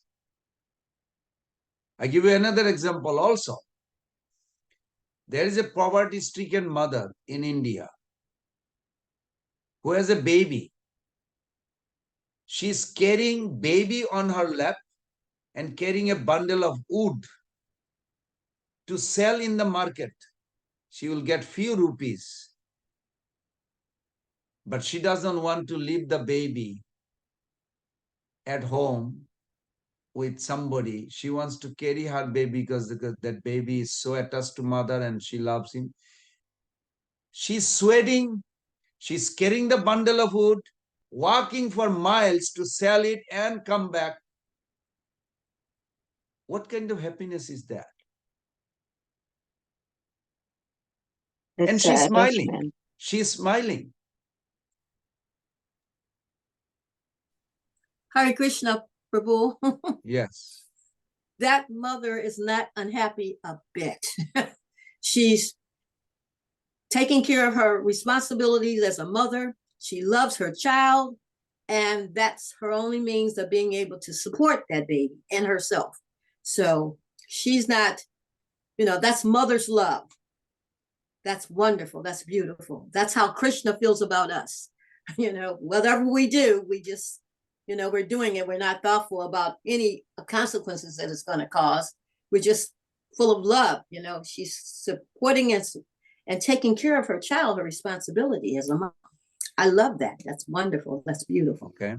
Thank you, Mother Sri Upanishad. Mother Padmini Devi.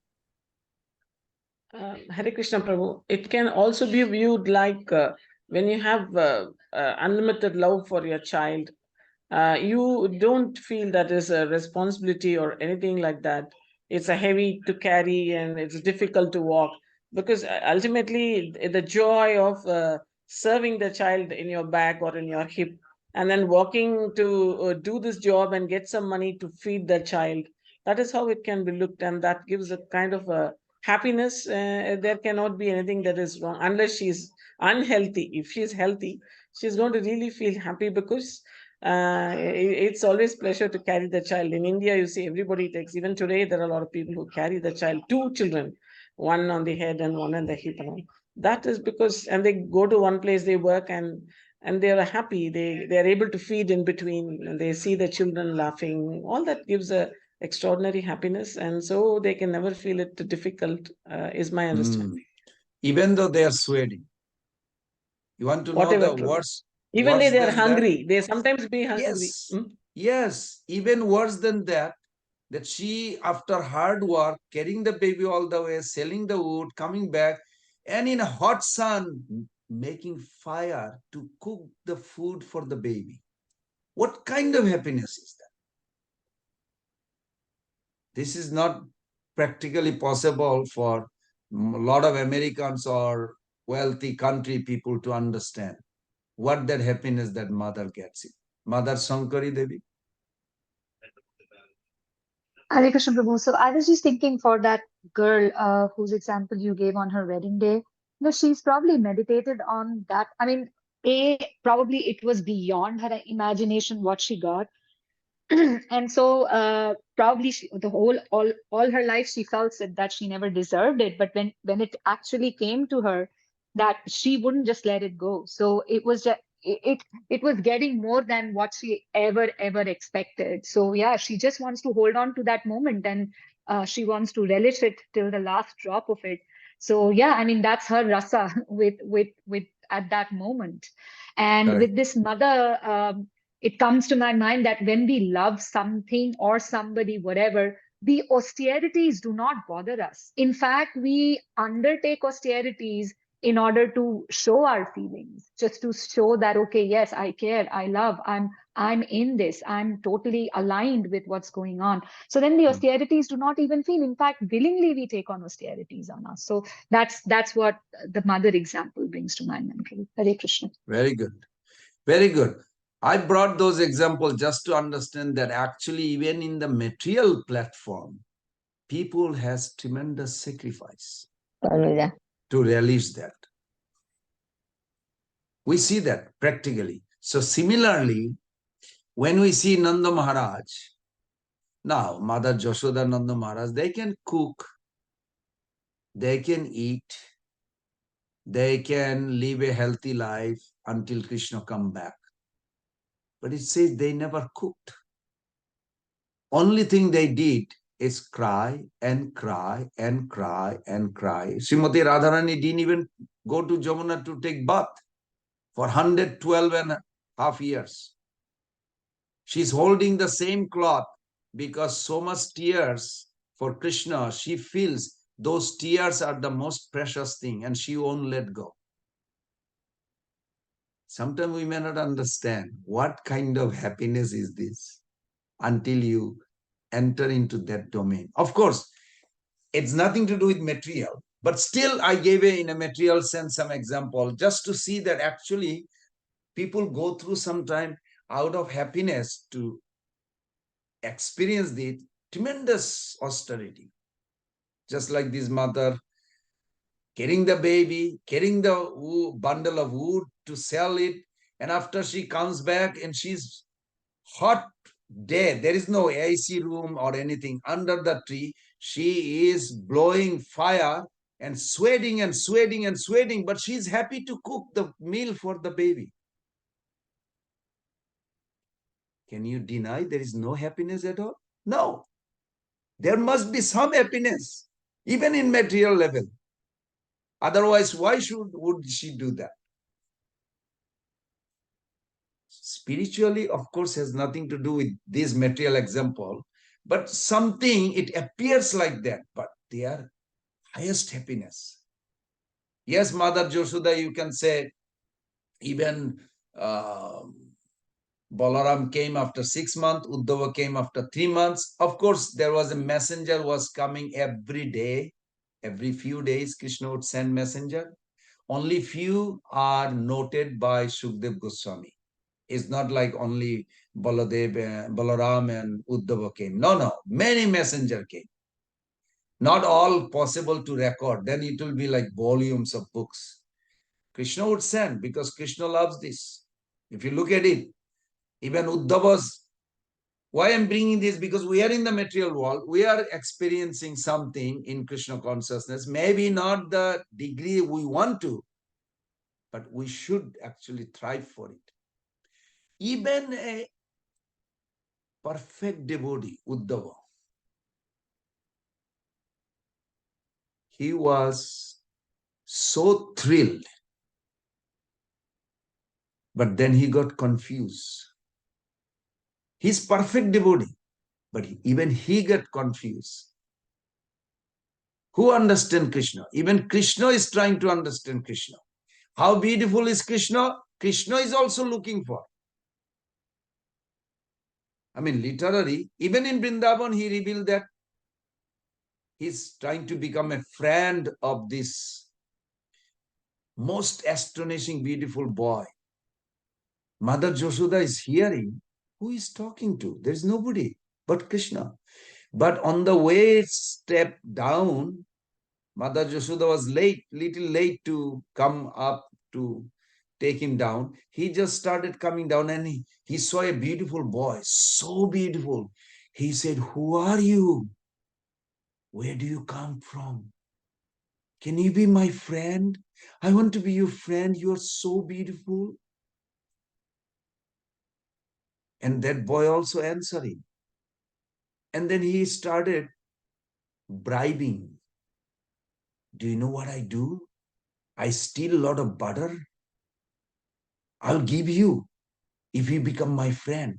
You don't have to work any hard. I'll give you this butter. I do so many things. I'll share with you. Can you share with me so I can be with you?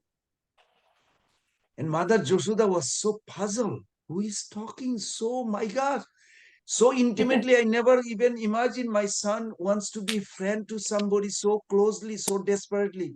So she sneakily tried to see. Oh my God, that was his own reflection in the pillar on the steps down. Krishna is talking, and Krishna's reflection is also talking back to Krishna. Oh, wow. You know who saw that? Rupa Goswami saw that.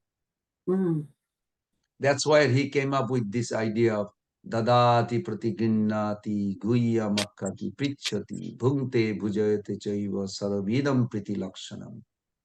Rupa Goswami came out of this and he saw that. He said immediately, this is what pleases him. He should, I'm going to promote this amongst the devotee, they should develop friendship. Krishna loves this friendship. If you feel, I have somebody, I want to belong to that person. He or she or this group of devotee are so wonderful. I want to belong to them. In my deathbed, in my any situation, they will be my everything. This belonging is eternally exist in spiritual world. That's why in this material world, we are also trying to have a family, group, or whatever. Krishna loves them. And Krishna loves the reciprocation. Even in Dwarka, one day when Krishna was coming from Sudharma Hall, I'm sure you all heard that many times, but if you really meditate on it, what is that captures him? What is that attracts him?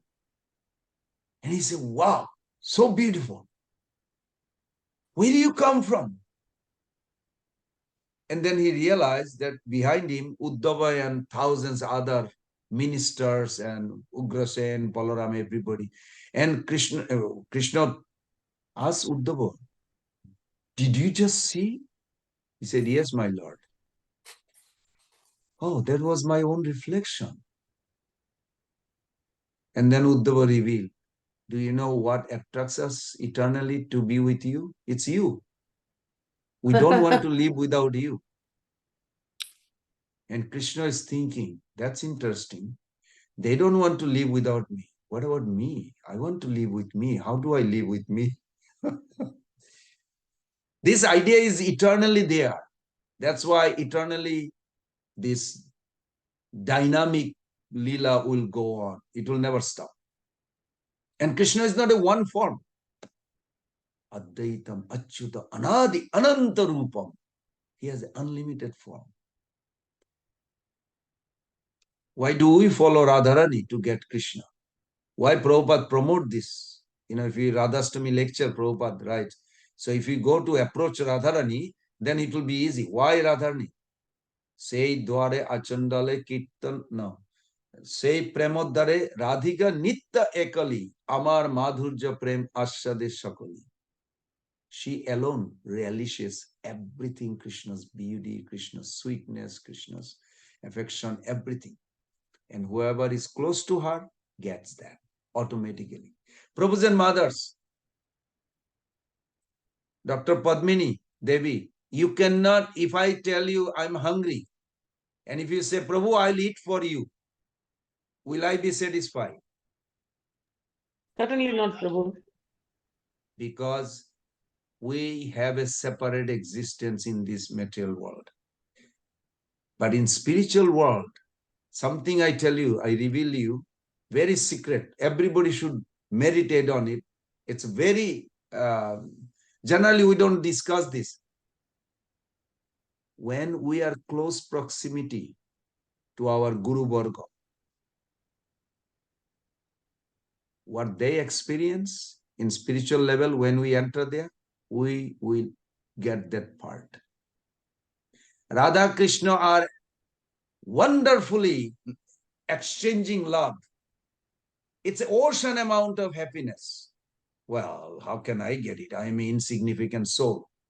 But proportion to my closeness to my Guru, who is close to Rupa Goswami, who is close to, will get that unlimited ocean of happiness.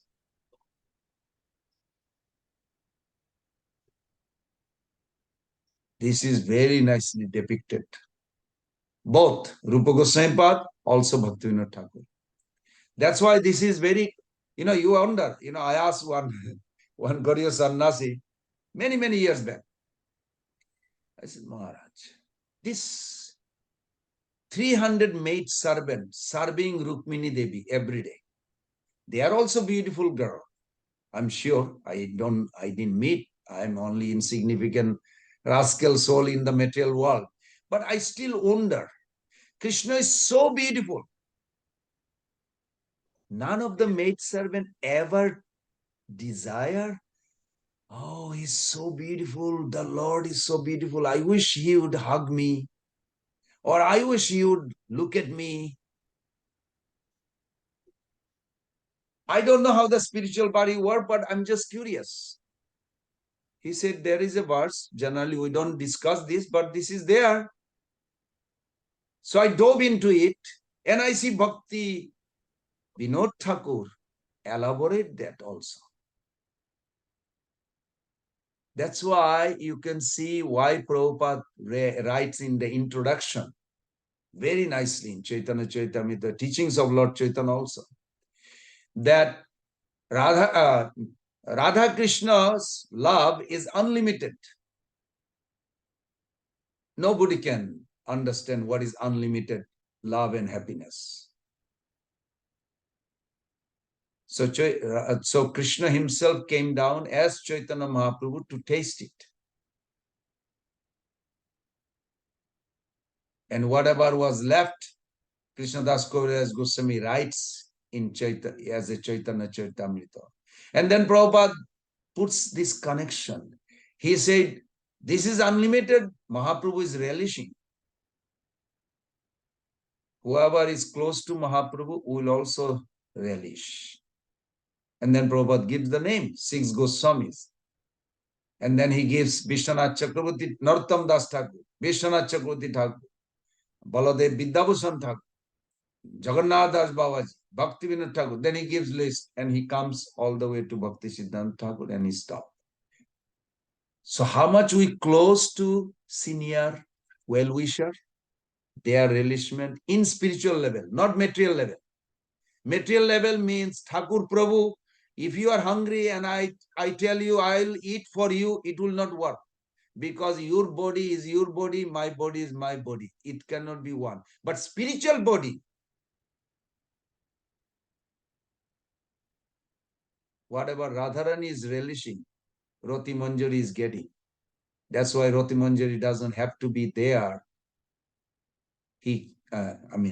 Not him in a spiritual form is she, Rati Manjari. She is massaging Jatila so that Radharani can sneak out and come back. And Jatila is guarding the house, saying nobody crosses the front door today because I heard rumors she sneaks out. She didn't sneak out that day, but through the window she went out. How she never found out? Because Rati Manjari is massaging her.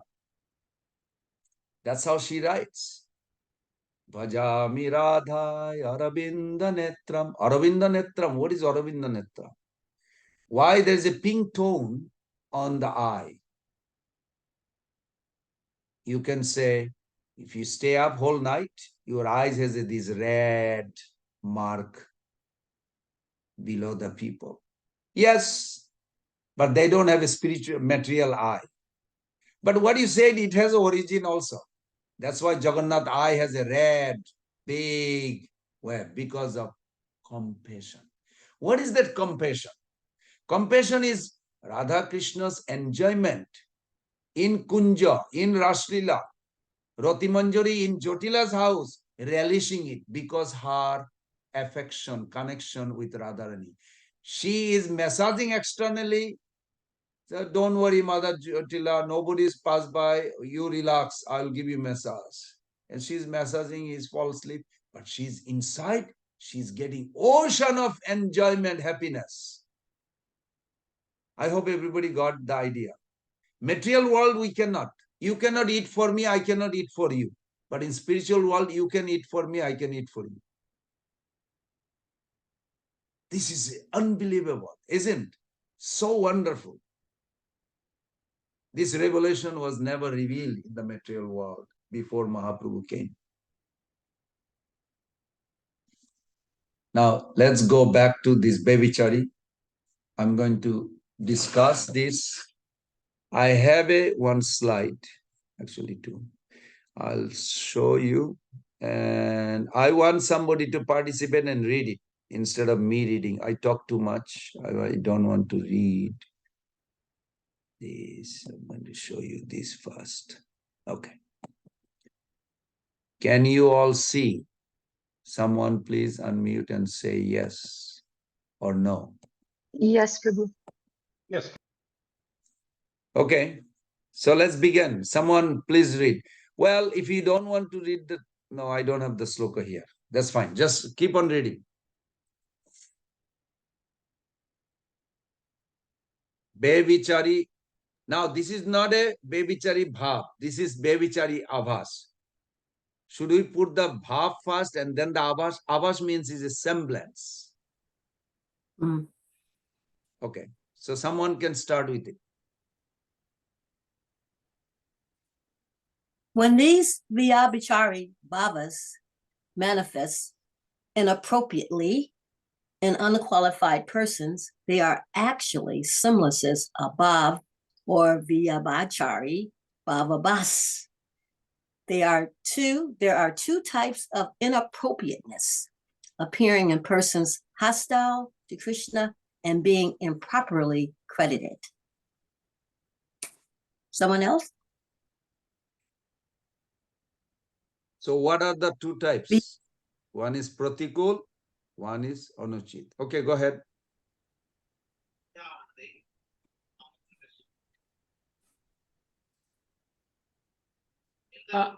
Somebody's reading, Prabhu, or you want me to? Go ahead, Mother. There are two types of one is pratikulya, another unfavorable, another is anuchitya, which is improper. Pratikulya occurs in persons who are inimical towards Krishna. Anucharya occurs where a devotee imagines vibhacharya bhava in presence who are not actually feeling that emotion. Okay. Let's go. Next. What is pratikul? Can someone read this, please?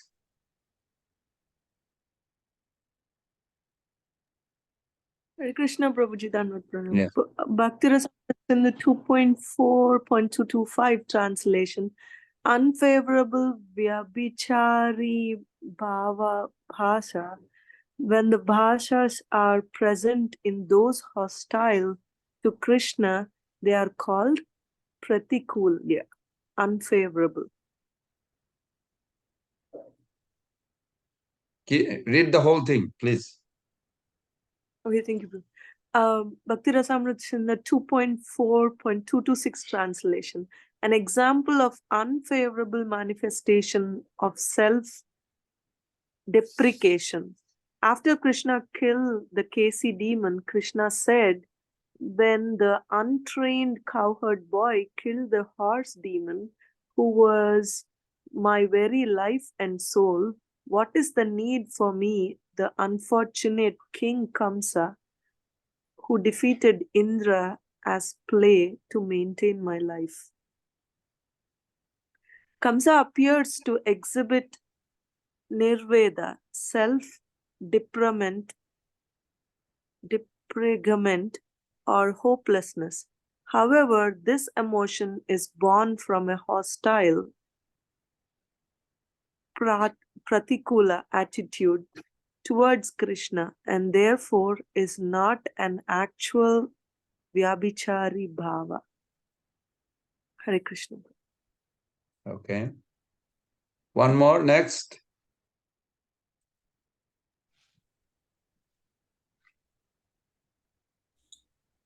Another Okay. example? Yeah, another example of unfavorable manifestation above concerning envy. Cancer to Akura. O foolish Akura, the Scalia is only a harmless water snake. Govardhan Mountain is only a lump of earth. You are attributing the title of controller of the universe to a person who had just controlled a harmless snake and lifted a pile of earth. End of quote. So Kamsa appears to exhibit asya, envy, or maliciousness, but his emotion is born from a hostile attitude towards Krishna and is therefore particular via Bhayavichari Avas. Via Bichari Abhasya. You understand the point? Like, for an example, if somebody did a big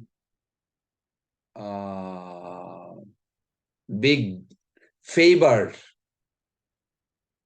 to the world, why someone would not give a credit? Because he's envy, jealousy.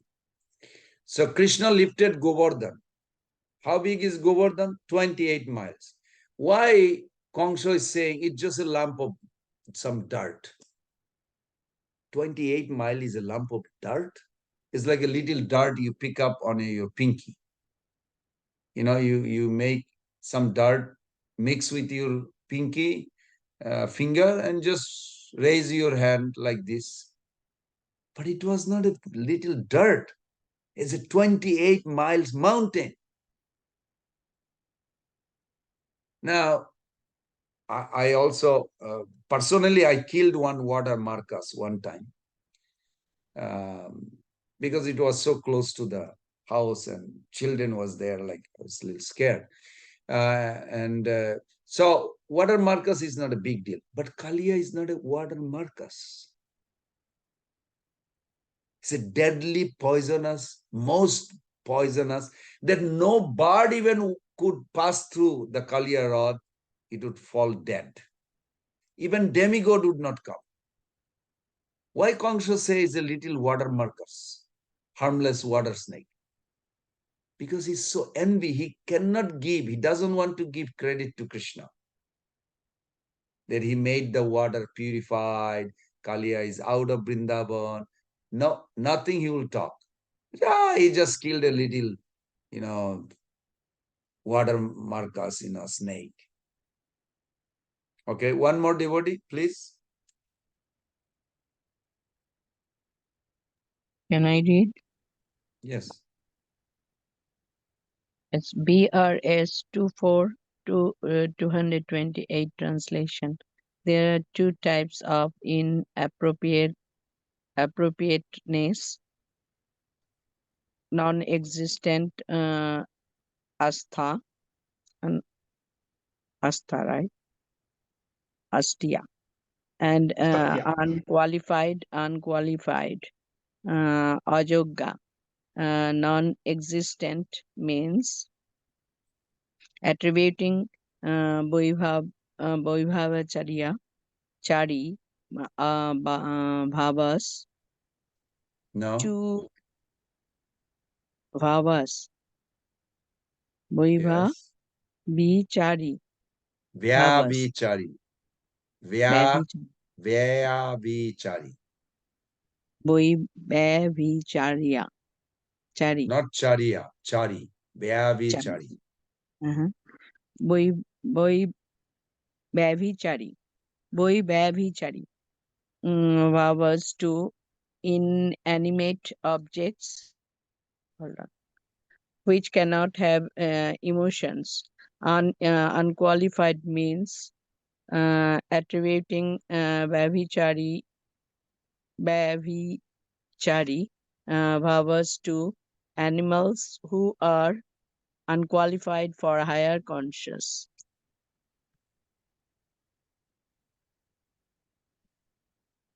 Okay. On the right side, break down. Anunyachinta Bhavichari Avas, a devotee imagines Bhavichari Bhava where it does not really exist. There are two types. One, Astabhavam, non-existence, and Ajogga Bhatam, Ajoggatam, incapability. Astabham devotee imagines Bhavichari Bhava to be present in a subject in whom it does not exist, generally an incorrect living entity. Ajaggatam, devotee imagines Bhavichari Bhava to be present in a subject who is incapable of fully experiencing it, generally an animal. Thank you. I'm just thinking, maybe I should just... Okay, I'll just go through very quick and then discuss a little more details so you can grasp it, and then you can look at this later on your time. But I want you to all understand this as clear as possible. So Bevichari Bhav is different than Bevichari Abhas. Abhas means semblance. Bevichari Bhav, when you think of Bevichari Bhav, then we are thinking of the ingredients that makes the rasa. Bevichari Abhas is not making rasa for the Brajapasi. This is for the outsider. Bevichari Bhav is the fourth wave in that rasa samagri or mixture. I'm sure you all went to the ocean in your life. In the ocean, have you ever looked at the ocean when you enter there? If you look at, or next time you go there, if you look at, you observe it for a while, and you see how the waves are formulated. At the beginning, little wind comes, or somewhere the water moves, either wind or a fish underneath, or somewhere the water moves.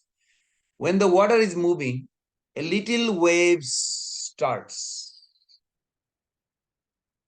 Same speed, other waves, if it mixes, then the original initial waves become bigger. More side waves are mixing on the same speed, initial waves become giant. Now you will see also opposite. Initially, little waves are created due to the fish or the wind or some reason. When it is rising, if another waves comes opposite, this get crash. Is no sign of that waves anymore. Another example. Initially some waves are rising. Two other waves are rising in the same speed. They become big, but then all of a sudden one wave comes opposite direction, and then they go tangle a little bit. Then both dies. Similar pattern. Why Rupa Goswami put this as a bhava taranga, the waves in the ocean? Same thing in our heart, it happens. So what Rupa Goswami is explaining, that how the taste, spiritual taste, is formulated. So he said this 29 to 33, the 3 chapter. First of all, what is the meaning of Bevichar? Let's remember that. V means distinct, vishesh. like Visheshan, Visheshatma, Vishishtadvaitavad. You will be familiar. V as in Victor, not Ba, Va. So, where we, when you say we, means special, distinct. Are we? Where are we? Where we? Where are we? Are we means towards, like the waves going towards. Special waves going towards. Where? Chari. Chari means moving. Where we chari. A distinct, a particular emotion moving towards what? Towards you, the Sthai Bhav. You are the holder of Sthai Bhav, or you will identify as a Sthai Bhav. President is going in a car. Some people say, oh, Mr. Joe Biden just passed by. Somebody will say, Mr. President just passed by. Was it that car passed by or president passed by? It's not an argument or wrong or right. Both are correct. Because president sitting in the car went by. So car went by, you say president went by. Somebody will say, no, it was a car, took the president. Okay, that's details. But nonetheless, is not wrong. So similarly, when you think of emotion rises within our heart, what is Bibab does? The first element we say, it gives the connection. Krishna's face, or mother seeing, remember, or her friend said, oh, your child were laughing, was so cute. All of a sudden she remembers and her emotions are pulling out. Now she is like already into missing her child. Even though child has nothing, is not there, she is not seeing it, but some indication, uddipana. This is called uddipana. Now when we hear Radharani is desperately crying in separation, one of the Ashtasaki name is Chitra. Everybody has a name. In spiritual world, Chitra, the name and the service you do are identical. So Chitra means a artist, painter. So she is so desperate, I have to please Radharani. Say, don't cry. You cried enough. Stop. I will bring him here. So she started painting Krishna. And she made a beautiful face, shoulder, chest. When it came to the waist, she saw it. She said, yes, you are here. And Krishna started talking through the painting. Now guess what happened? Radharani tells Chitra, stop. Don't paint anymore.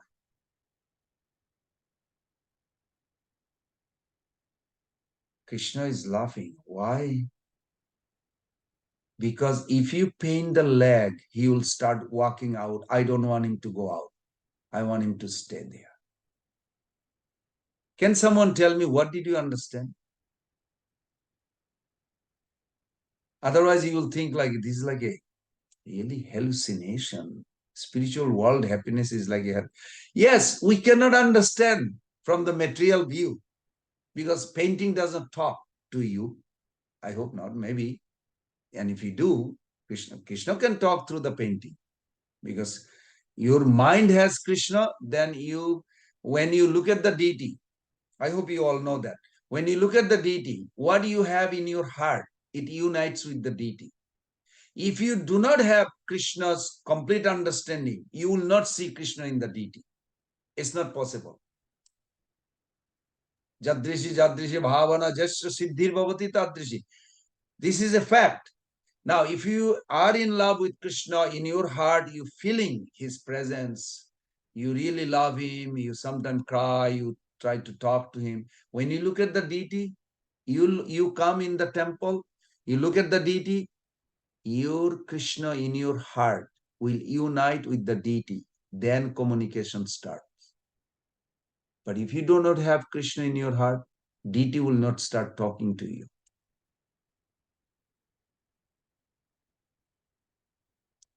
Now you may say, how come Krishna spoke to Karna?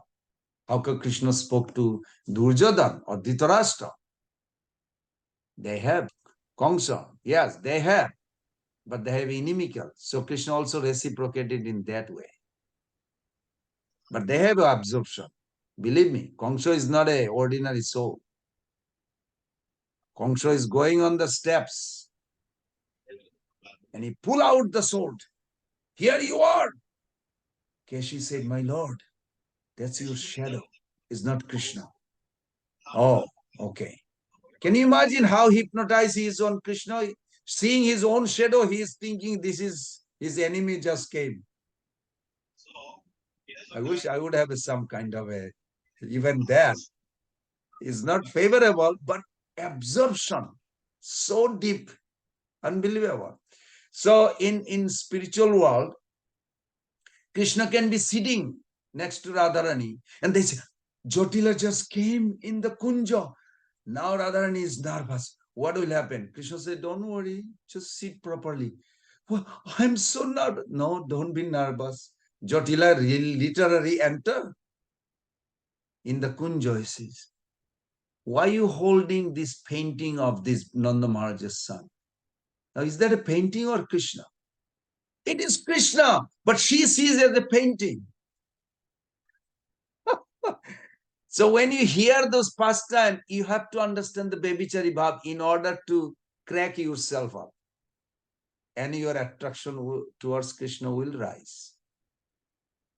I hope everybody is getting some clue. What is this Bebichari Bhav?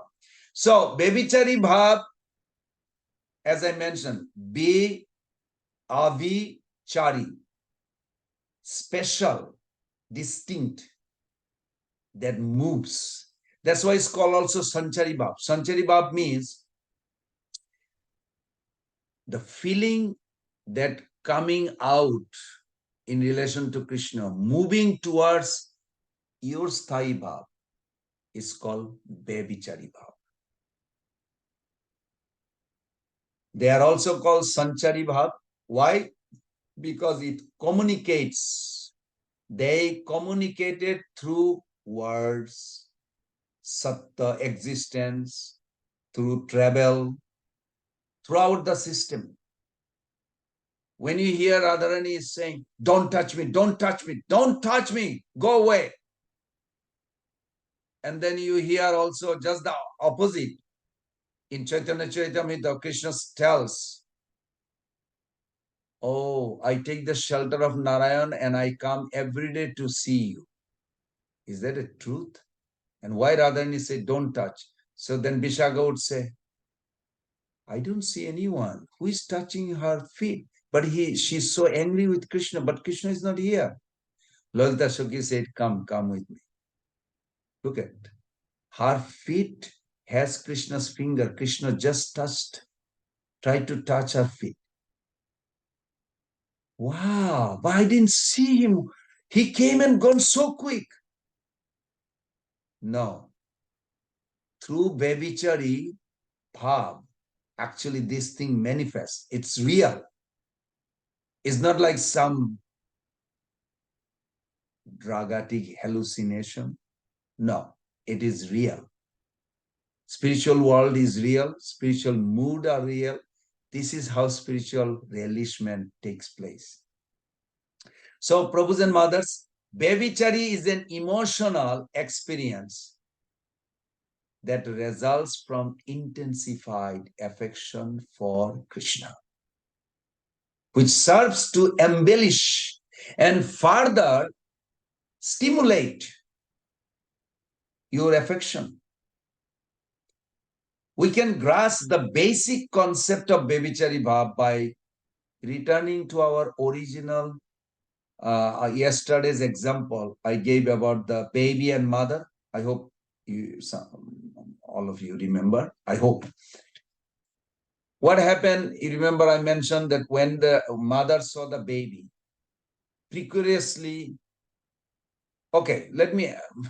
maybe I'll remind like this. Can someone help me? Somebody who is mother, maybe you can help me. You will have an experience.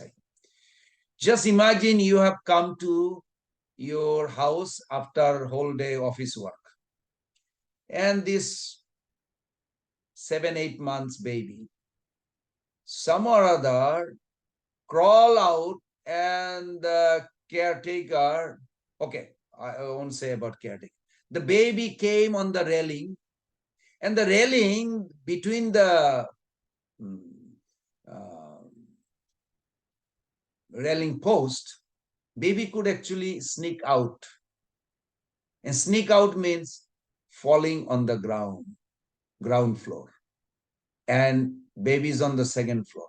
And you are in the parking lot, you just came, and you are just eager to see your baby, and then baby just came out, mum, or something, saying some word, saying 8-9 months old. And baby, what would be your mental state at that time? Can someone tell me? Would you tell the baby to go back? Would you tell the baby, hi baby? Or what would you do? We are stuck, Prabhu, actually. We'll be stuck with the huge emotion of fear that she might fall. And no words will even come, or you'll extremely scream. Two things can happen. Sometimes you become so dead silent, or sometimes I don't know, we can scream to that level that as if something has happened really, even though it didn't happen. Correct. Good. Because you are so nervous, you don't want to say hi to baby. Baby wants to now come out. He will fall, or she will fall. The baby will fall. You don't want to see that. You don't even imagine that. But at the same time, you don't know what to do. But emotion, your heart is like saturated with emotion. So you can see, even materially, we have some idea. Spiritual world is like this. Now, some of you may say, my God, it's too much emotion. No, it's not emotion. It's a relishment. There is no danger. Nobody dies. But the feeling is there. Mother Yashoda don't want Krishna to play outside. Why? Because he's crawling. You know what he does? He goes to the fire pit. They have a Brahmana doing fire. And baby is coming, baby smile. Krishna has a very, Prabhu's and mother, be prepared from now. Krishna has the most dangerous way to cover you, is his smile. When he smiles, you become helpless. You don't know what to do but completely hypnotized. Literally, you become like paralyzed. His smile so attractive that you don't know what to do. So he goes into the fire pit and he's about to touch the fire. And oh no, they realize he just passed through all this Brahman, and they let him go because of his smile. Why didn't they protect? Don't put that question. Because his smile literally steals their heart. Why Krishna does this? This is what the ocean of ecstasy. Then they realized they did a mistake. They should have stopped him. But before he is about to touch the fire, they did. Finally, these things happening, then Mother Yashoda don't want him to go out. Okay? Now he comes inside the house. I hope you all know. How many bedrooms? How many rooms in Nanda Maharaj's? According to this Jiva Goswami, there's 50 rooms, 50 separate rooms in the where Krishna lives. And there's a reason, very beautiful. So Krishna comes, he's still crawling. So he crawled from one room and he's learning how to stand up on his own. And he's about to stand up, and then he fell on the threshold. Seeing this, Mother Yashoda, oh no, he will break his bone. And she started like crying, don't run. But he's not listening. He's just very mischievous. He's going to another room. By the time she's thinking and looking at it, he's already crossed the threshold of another. And every time he falls, or boom, it just breaks the heart of all those maid servants. They lock him up. Then in that room, Nanda Maharaj also has a sword because he's a king also. Now, sword is hanging on the wall. Some or other, he figured it out how to pull the sword. And sword just fell. Now you may say, there's so many thousands of maidservants. What they do? Don't put it in a material way of judging what they do. They eternally are happy. How? By Krishna's face, Krishna's play, Krishna's smile. I don't know. I mean, I never had an experience that I will forget everything if I see somebody smile. I doubt I never had that experience, to be honestly. But that's what happened. He literally smiled, and all these girls, they close their eye and they start seeing him meditating that smile, and they can be there for 1,000,000 years. Can somebody tell me how long Krishna had a Rasu dance with the gopis? In our calculation, what did our Acharya tells? That whole night they were dancing. What was the night of Brahma? 4,320,000,000 years. 4,320,000,000 years they are dancing non-stop. Krishna says, now you have to go. He said, no, we don't want to go. Can you be honest? Can somebody tell me? If you really found somebody you love, so beautiful that person is, can you stare at him or her without going bathroom and eating 12 hours, 24 hours, or 6 hours, or 3 hours, or 2 hours? Or after a few minutes, you will say, let me drink some water. Why? Because that attraction did not satisfy you completely. Krishna's beautiful face. Krishna's face is beautiful, Prabhupada translate. Krishna's whole body is beautiful. More beautiful, Prabhupada says, is his face. And most beautiful is his smile. When Krishna smiles, you become like a stuck wood. It stills because there is no such thing comparison in this world. And this is real, Prabhu's and Mother. This is what this bhava play game. Now, what causes Bevichari bhavas arise like these waves?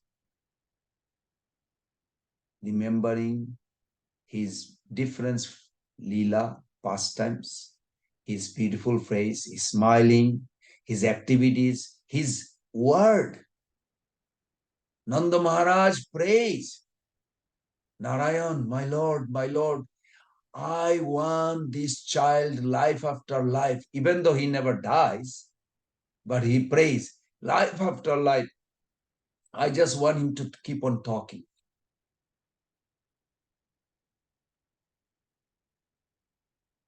It's very funny. In Nectar of Instruction, it says, Bacho Vega, Manasa, Krodha Vega. You have to control these 6 urges and begin with the Bacho Vega, talking. Start, control your talking. Don't talk so much. So one Acharya gives a commentary. He said, because Krishna is Bachalam, talkative. When Krishna talks, you will forget all your talk. So you better develop practice here. So you will blend in, feed in there, that Krishna will be talking. Even after meeting 50 years, they didn't meet in Rajashriya Jagna. Just one little sentence, I remember still. That Sanatana Goswami Pad writes that when Krishna met in Kurukshetra after 50 years, then after whole episode, Mother Joshoda, so much affection. Finally, Krishna meet the girls in a private place. Thousands of Utkantamai girls. They all walked from Brajadam to here. And Krishna saw them, and first is Lolita Sukhi, she's crying. He said, you are the same? Krishna, do you know who we are? And Krishna started speaking philosophy. And Lalita Shokhi says, after 50 years meeting, he's giving philosophy. Radharani says, let him talk. He loves talking. If you don't let him talk, then you will not be able to talk. Let him talk, finish his talking. And Krishna really went on the philosophy. How he never separated from them. He's always in their heart. Come on, I sent Uddhava to tell you this. I'm telling you now. We never separate. I'm always with you. It's very funny. In between some time, Radharani interrupt.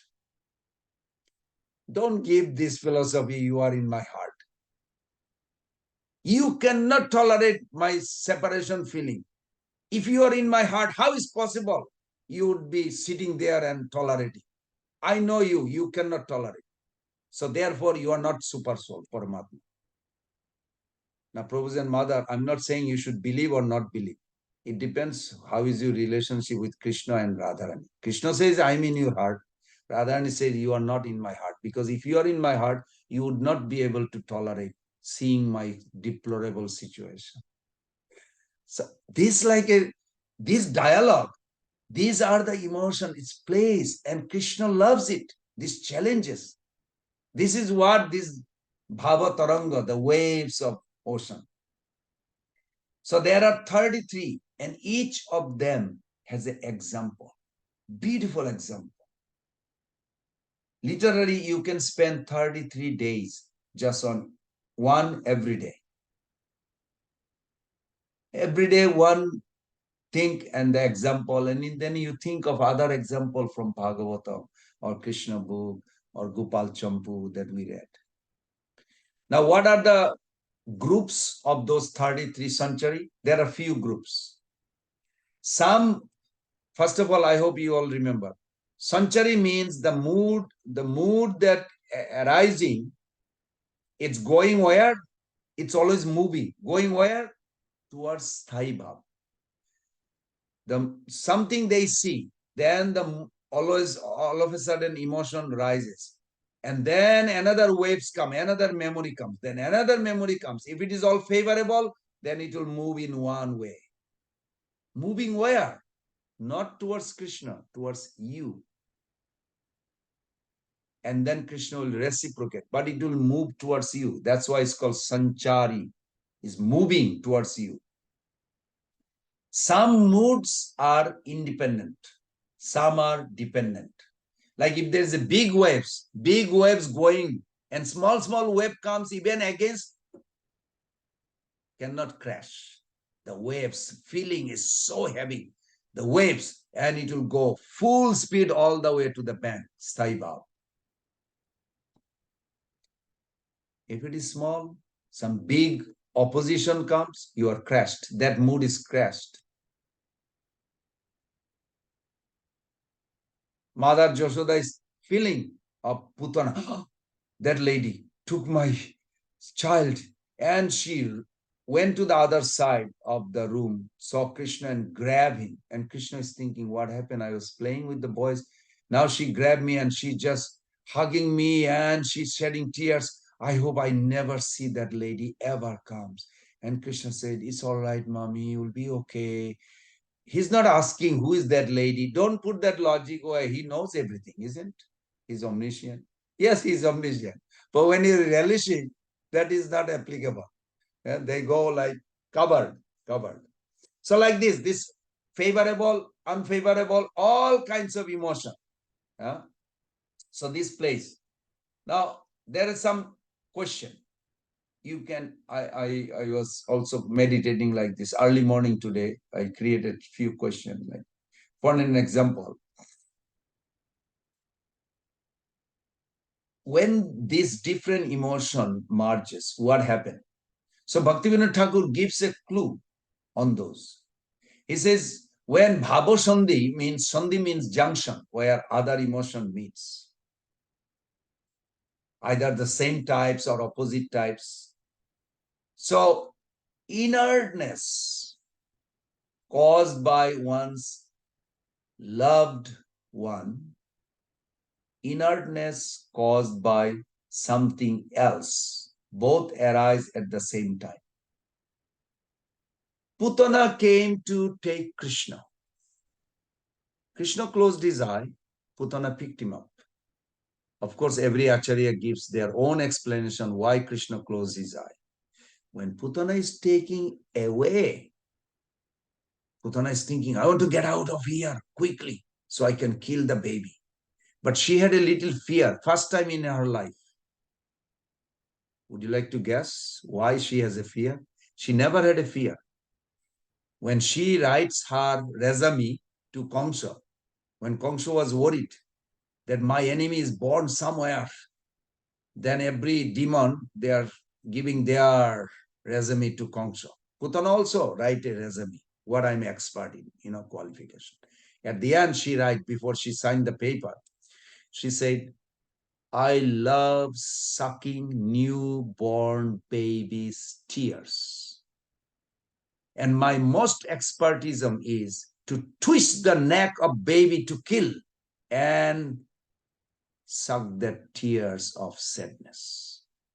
Kamsa said, you are hired.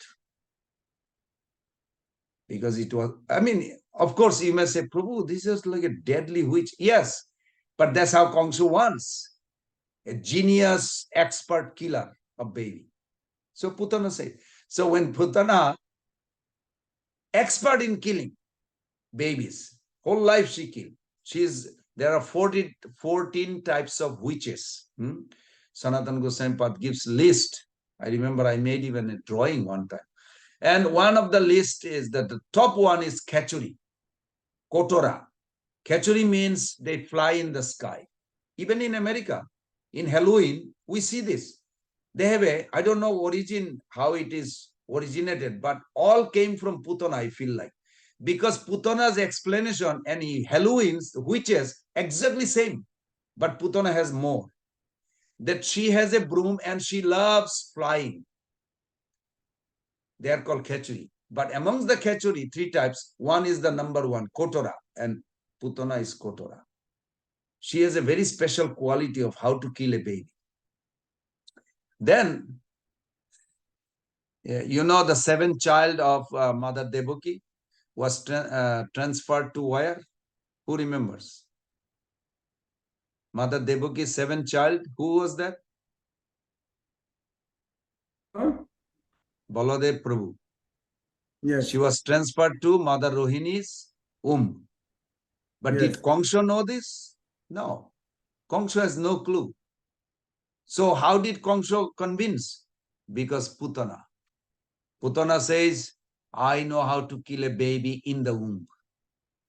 You killed all the 6 children after they came out. You are now depressed. The next child I'll kill in the womb. So she did miscarriage. You know the origin of abortion is Putana. So she killed. She had a miscarriage, but actually it was taken to Baladev. Both took place. So Kamsa was happy. But the next child, Putana also suggested, should I kill? She's now pregnant. She said, no. I want to kill myself. That's why let Krishna be alive. But it's a very, we're laughing, but it's a funny, strange, scary story. But anyway, so back to this Putana.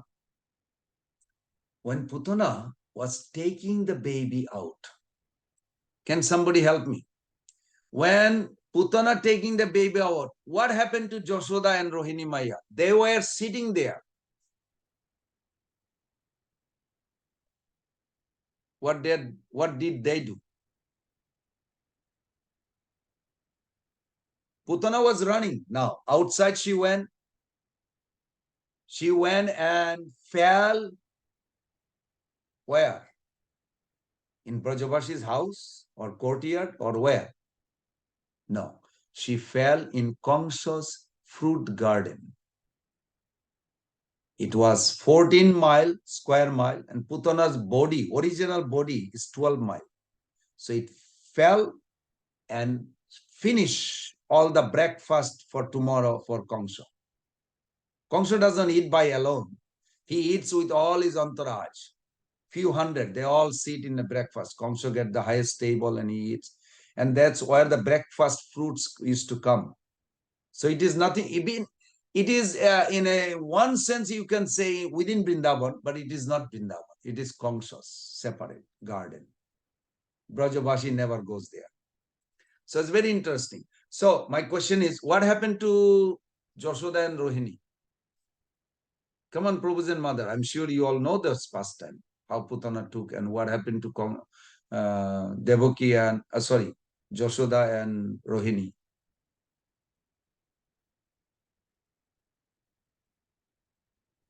They were screaming, right, Prabhuji? First of all, help. Are you coming up on your own or you heard from somewhere?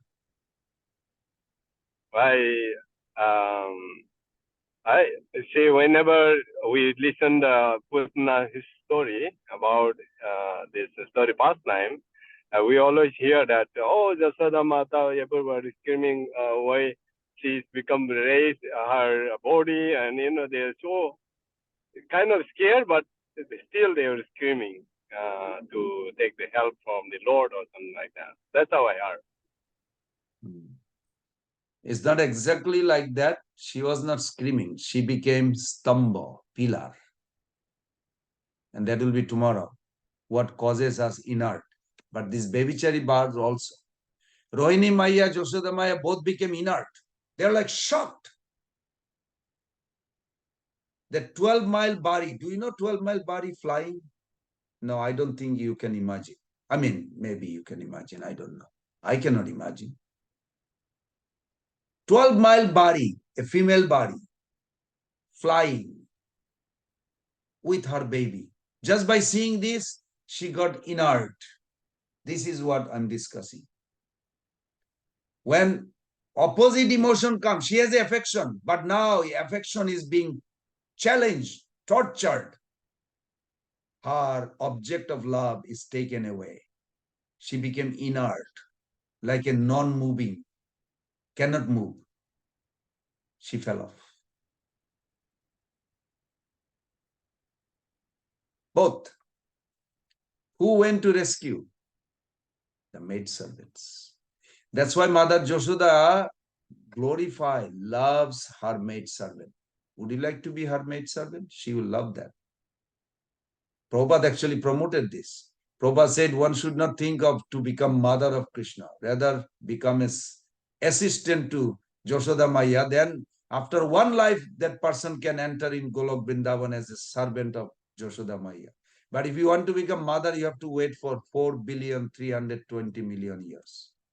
But not as a Joshoda, but outside Vrindavan. You can. But you have to wait 4 billion. Just to let you know, I'm not interested in that. I want end of this life. So anyway, back to this. So this is how, when it's opposite emotion comes, when a favorable emotion comes, how they act. And you'll see this. All the leelas, very details, go in details. And you'll be in love with this. Then you will start experiencing within you, Prabhus and mothers.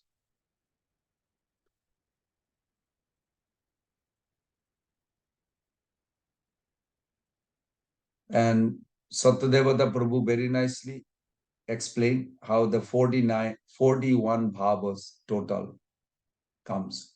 Oh, wait a minute. There's Mahatma Prabhu. Are you ready to present your? You're supposed to present your. Prabhuji, I was not assigned for any, and also in the morning I'm always doing something. It will be very difficult for me. That's why I always listening mostly. Oh, I see. Sorry, Prabhu.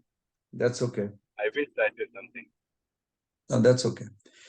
Okay, maybe we can stop here and see if any reflection about Baby Chari Bab. Everybody understand at least some concept, please take it with you. What is Baby Chari Bab? In a simple way, I explained that, break down even the meaning. B means distinct or specific. Abhi means towards. Towards who? You. Sthai bhav. And chari means moving. That's why Babychari also has another name, Sanchari. Means all those emotion comes and it goes towards your sthai bhav. What is your sthai bhav? Now, when Nanda Maharaj thinks, I am his father. I am his father. What is the sthai bhav? I am his father. Is he separate from I am Krishna's father? Yes and no. So you cannot separate sthai bhav from you. Sthai bhav is you. But you are experiencing. So you are not exactly sthai bhav. Does that make sense? Somebody got it? It's a little technical, but just think about it and then we can, go further understanding. So there are 33 main moods and those main moods play and give the nourishment to each devotee. Okay. Is that enough for everybody or you have any more question or any reflection? Prabhu, whatever I heard, I have one question about the Putana. So Putana is after she was killed, and I heard that Krishna put her in the level of Yashoda Mata. So that means she also did millions of years. She also did tapasya, right, Prabhuji? Whether she did millions of years tapasya or not, that I don't know.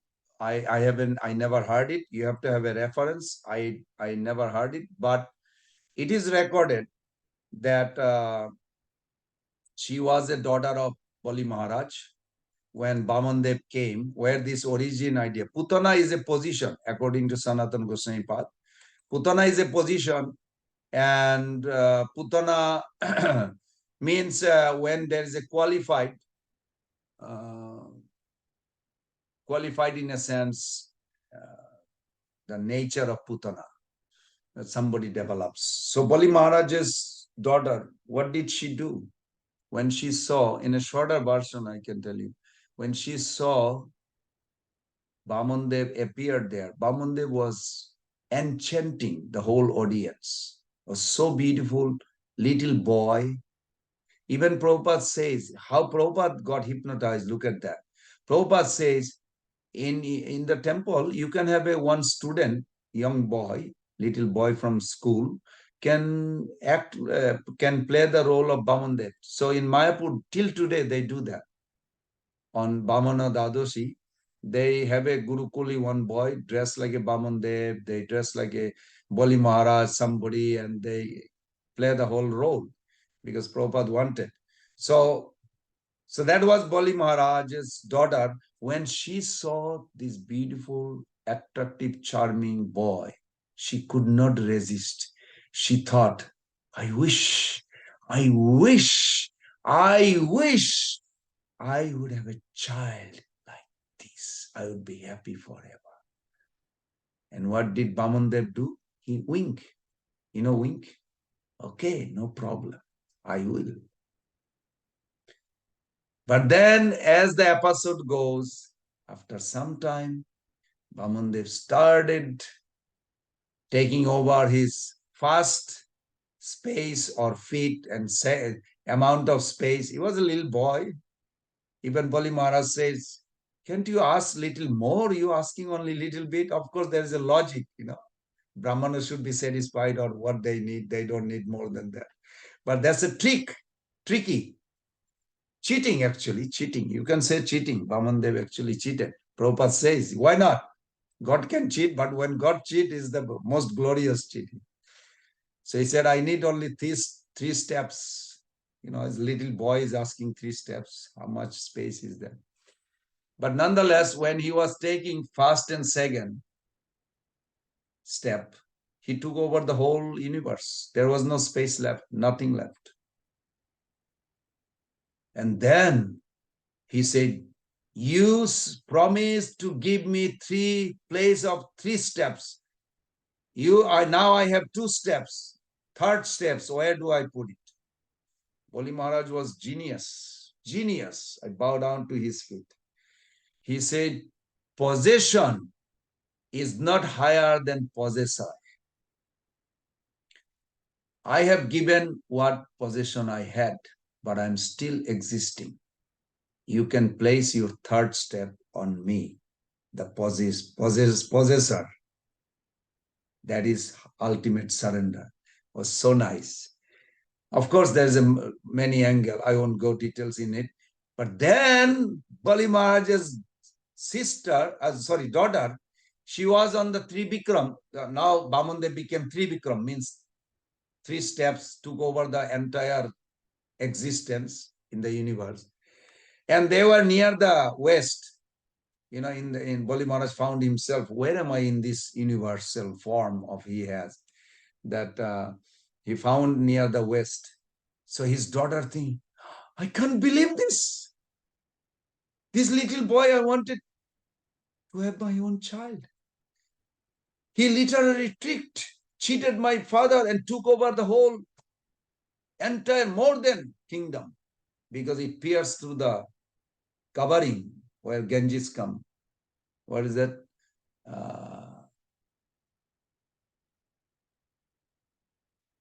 Tavanaka nira janita jana pavana. That's right. That's the verse. Tavanaka nira janita jana pavana. That Ganges, through his hook, toenail, came out. So our Acharya glorified. That time, this girl, daughter of Bali Maharaj, Ratnamala, was so angry. He said, why did I think you to be? If it was my child, I would just kill him by giving him poison through my breast milk. So Tribikram, now a giant body, but still he winked to her. No problem, you can do that. So he winked twice, means he agreed. So this is how we understand. But Prabhu, you can find the verse in 3rd chapter, 3rd canto Bhagavatam, Oho Bhakiyan, Stanakala Kutam. In that verse, it says that he became not mother, like mother. Dhatri Uchitam. Dhatri means nursing mother. Nursing mother in the West, I don't know. This is in 3rd canto, 2nd chapter. We just read a couple months back. 3rd canto, 2nd chapter. If you look at that verse, 3 to 23, you will see that Putana got the nursing mother position. In Vedic culture, nursing mother means, what I understand, that she, if needed, takes care of the baby like mother, even breastfeeding. So, yeah, that's right. Now I remember, Krishna reminded that fruit seller lady got higher position than Putana. I remember reading that because her emotion. Anyway, that's a different pastime. So beautiful pastime. So the only thing I'm trying to remind you all, or get into this, even though it's technical, try to get into it, because then you can release those pastimes so much that you will forget whether it's a daytime or nighttime. Spiritually, you will be in the spiritual world. Materially, your body will be still here. So this is what needed.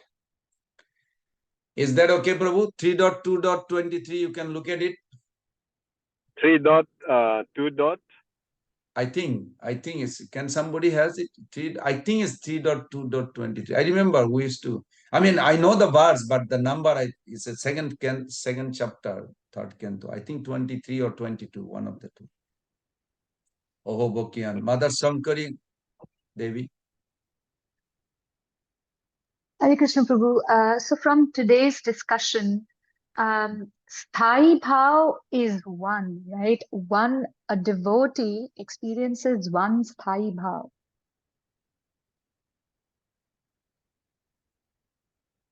Are you mother of I some am, children? Prabhu. Yes, Prabhu. So are you this body or you are the mother?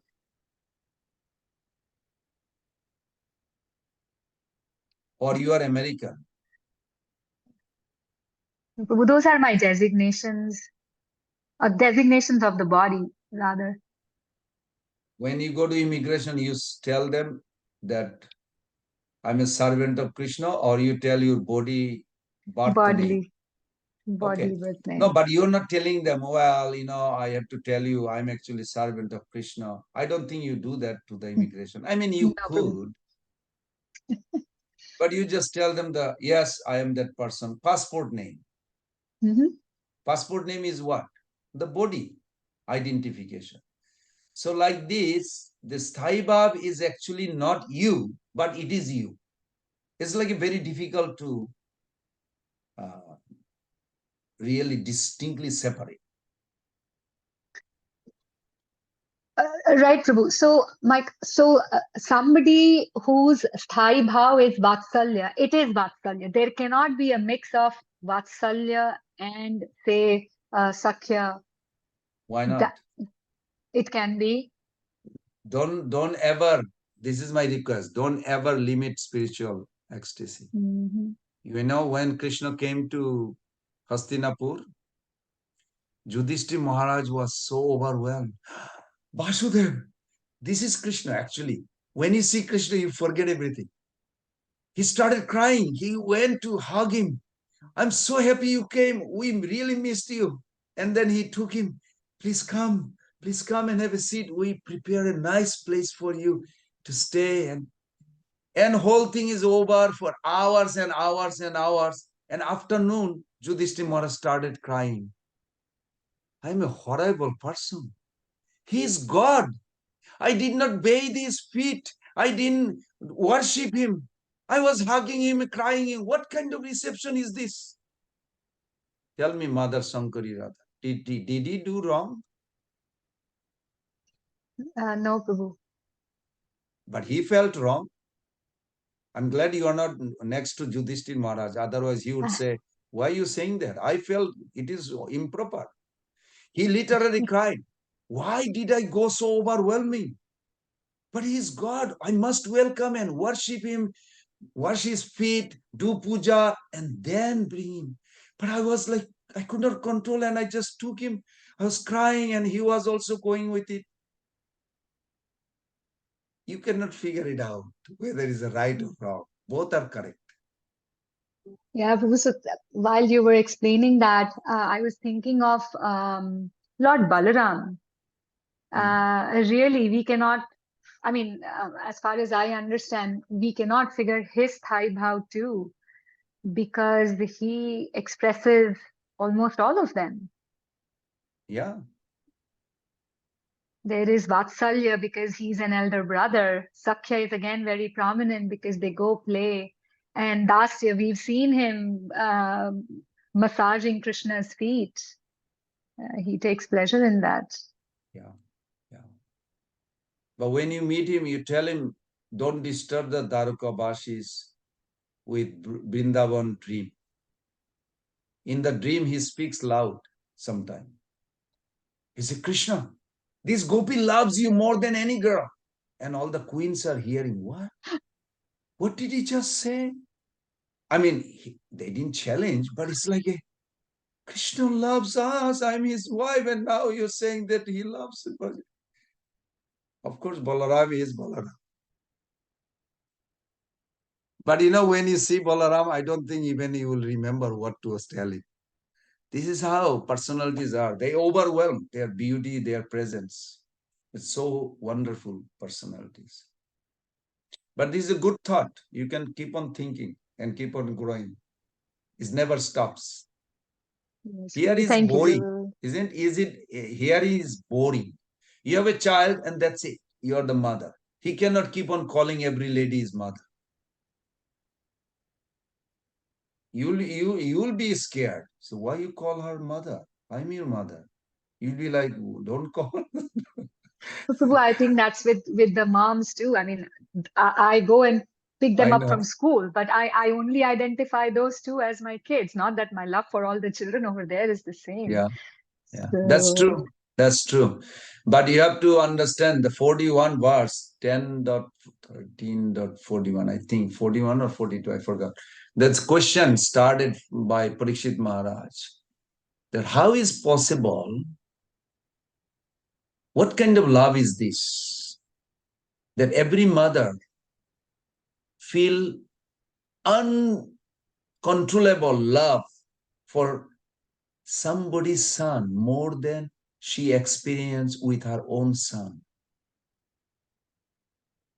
I mean, this is what Vrindavan is. Even Balaram, when Balaram saw every children are in love with their parents, every calves are in love with the cows, and my brother Krishna is walking, they are not looking at him. Balaram started doubting, am I in Vrindavan? Who did this? Am I not in Vrindavan? Literally, Balaram had the nightmare, you can say. He literally started checking out. Who could have done this? Some yogi? Wait a minute, yogi has no power on me. What am I seeing it? I'm Balaram. I'm Krishna's expansion, origin of Narayan. He literally was like, not falsely proud, it's the truth. He's thinking, who has a power to overwhelm me? What am I seeing? Is something wrong? Now, materially, you'll say, children are in love with their parents. What's wrong with that? It is wrong in Vrindavan because everybody in love with Krishna, not their parents or children. Then, after going through 7 layers of examination, he said, only one person can build her, is Krishna. Then he looked at his brother. You did this to me for me to experience? Then Krishna smiled. Then Balaram, with his spiritual power, he saw that all those boys are not boys. It's Krishna expanded as them. All those calves, it's impossible mother cow can live without Krishna in front of the calf. They don't care about, I mean, not in a bad way. They care for their calf, but they care for Krishna million times more than their own children. In material world, we cannot show like this, no? We cannot imagine like that. So it's difficult. It's difficult. This is what Vrindavan is. Everybody is in love with Krishna. Then Balaram realized all these calves is Krishna. That's why they're not looking at Krishna. They're looking at their baby because Krishna became the baby for 1 year. So this is how spiritual experience. It's never stagnant though. We can, of course, we have a limited vision. So we'll say, okay, Balaram is Balaram. He takes all this form. He has all the level of, but still it is limiting. It's unlimited. Okay, I'm glad you all are diving into it. Good. Looking forward tomorrow. So thank you, Mother Shankari Devi, to give us some. Any other takeaway or any reflection? Krishna Prabhu. Yes, Prabhu. Just the statement you made that in terms of one worshiping the deity, based on one's or one has one realization of deity in his heart, then there's sort of how you would see the deity in terms of I am at home, so I tune online, but there's no difference there. I see, and I feel happy. Say, wow, the deity are beautiful, just and so forth. So it's based on how you see the deity, it's based on then the deity in your heart. That's what you said. Yes, Prabhu. This is not my opinion. I'm just repeating, paraphrasing what I understand. I try to grasp and then express that if you look at Narad Muni's life, if you look at Prahlad Maharaj's life, if you look at Dhruva Maharaj's life, where did they see? Where did Narad Muni saw Krishna first? In his heart. As a child of a maid servant, before that he was a movie cinema singer. That's how Prabhupada put cinema song. He used to sing cinema song. I mean, he's of course doing a lila with the demigod, and demigod cursed him. Hey, cinema song, Bollywood song, not here. Well, they didn't say Bollywood. Prabhupada said cinema song. I leave it like that. But then as a follower of Vedantists or those sages, where did Krishna appear? One time in the heart. Now, if you look at Dhruva Maharaj, similar. And if you look at the commentary of Acharya, what they are saying is very striking. This is where we have to focus on our worshipping. That Dhruva Maharaj's first Lord appeared where? In his heart. And then he disappeared. And then Dhruva Maharaj was so nervous. Then he opened his eye and he saw Lord outside. What we see inside our heart, what we understand, how much we have faith, how much we believe, it will communicate correspondence outside. If I don't have any faith, just by looking at Krishna, I will not develop. That's why Prabhupada was very heavy, I would say. Prabhupada said Krishna appeared there. And Krishna appeared there. Only one time he said only few people. Another time he said 30, 35 people saw him as he is. Wait a minute. There was a 640 million people in battlefield. They did not see Krishna? No. Krishna cannot be seen unless you are connected with Suddha Sattva or you are pure in your heart. So that has to be understood very clearly. Does that make sense, Prabhu? Yes, Prabhu. Yes. That's why we give most important in our bhakti, what? Hearing, hearing, hearing, hearing, hearing, hearing.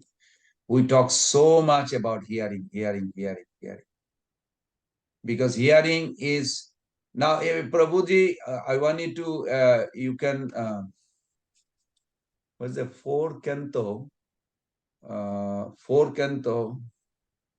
If you have a Vedavase, you can type it out. Sa Uttama Sloka Mahan Mukha Chuta. Famous verse. 4 canto, 20 chapter. And then the verse number, I'm not sure. 22. It's in the middle. Sa Uttama Sloka Mahan. You will see that by hearing and contemplating, you will develop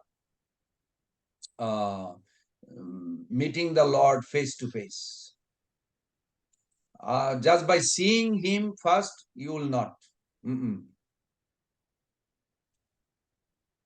Even Krishna meeting the Dijapatni, he quoted, he himself revealed that secret. That you will come to me not by seeing me. Sravana, Darshana, Dhyana. The verse goes like this. I remember we used to discuss that. Those verses are so beautiful, those verses. That you have to hear, then you have to contemplate, Sravana, Darshana, Dhyana. Are you familiar with the Dijapatni? They are in a 10th canto, 23rd chapter. If you have time, when you have time, you look at it. 10, 23, 23, 33. It's a very common verse. That Krishna told them, what is that? Sravana, Darshana, Dhyana. You have to do three things. You have to hear, and then you look at my deity and meditate. What do you hear? See if it's communicating with the deity. And then you chant my name. And this way you will finally come to me. Just by coming directly. I mean, Dijapatnis are qualified. But if you look at it, what Krishna says is scary. Oh, you have to hear, purify your heart, do the deity worship, meditate. And then, Mai Bhava Anukritanat. Then you sing also. Then you will come to this. If you have Bhagavatam, you can read that sometime. Remember, so nice. Is that okay, Prabhu? Yes, Prabhu, thanks. Thank you. Hare Krishna. Okay. If no other, then we can close here. And tomorrow, Patitaran Prabhu is not here, but somebody has to Maybe Mother Sankari Devi, you can post it like who is speaking. I want to make sure they are prepared also. Prabhu, let me check. It's there on our group, the chat, WhatsApp group. Prabhu, but yeah, just a quick reflection, Prabhu.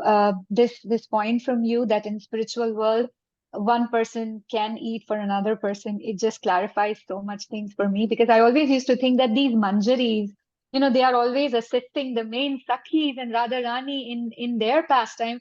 I mean, they are looking at Krishna. Are they not thinking like that?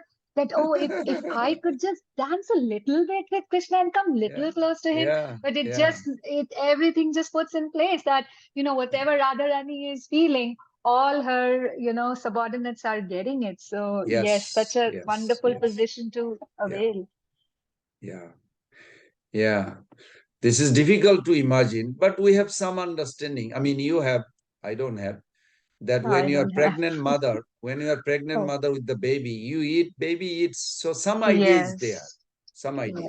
That's true. But not exactly. But once it is separate from your body, no, body doesn't survive. But in spiritual world, this body, tadatma, this word is tadatma, that they are so close to Radharani, and what Radharani experience they get. I know, wow, this is never given. That's what never given before Mahaprabhu came. So yes, Prabhu, tomorrow chapter 32 will be presented by Mother Dandakesh. Chapter 3 is Mother Saumya, and chapter 34 is by Patitaran Prabhu himself. Okay, Mother Somma, you are there. I see your name. Yes, Hare Krishna Prabhuji. Yes, I am here. You are prepared for tomorrow, right? No, Prabhu, I will start study today.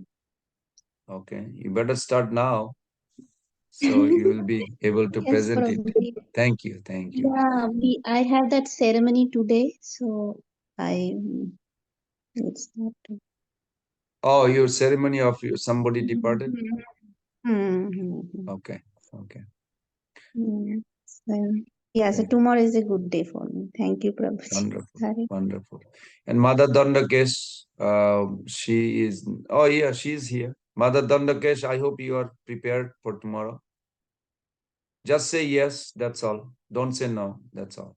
Yes, I am. Okay, good. Okay, and then Patitaran Jagannath Prabhu, hopefully he'll get out of his sickness.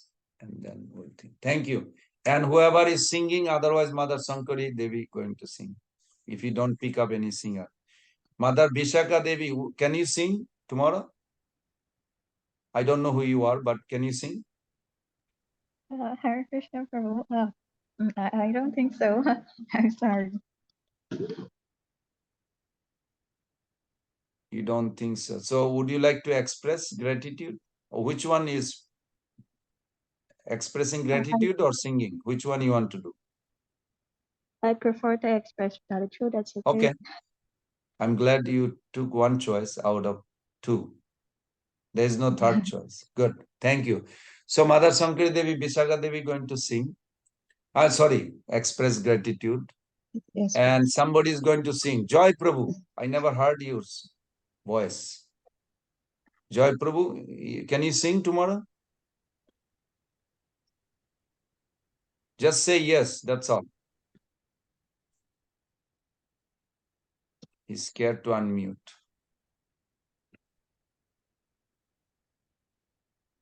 Joy Prabhu, are you there?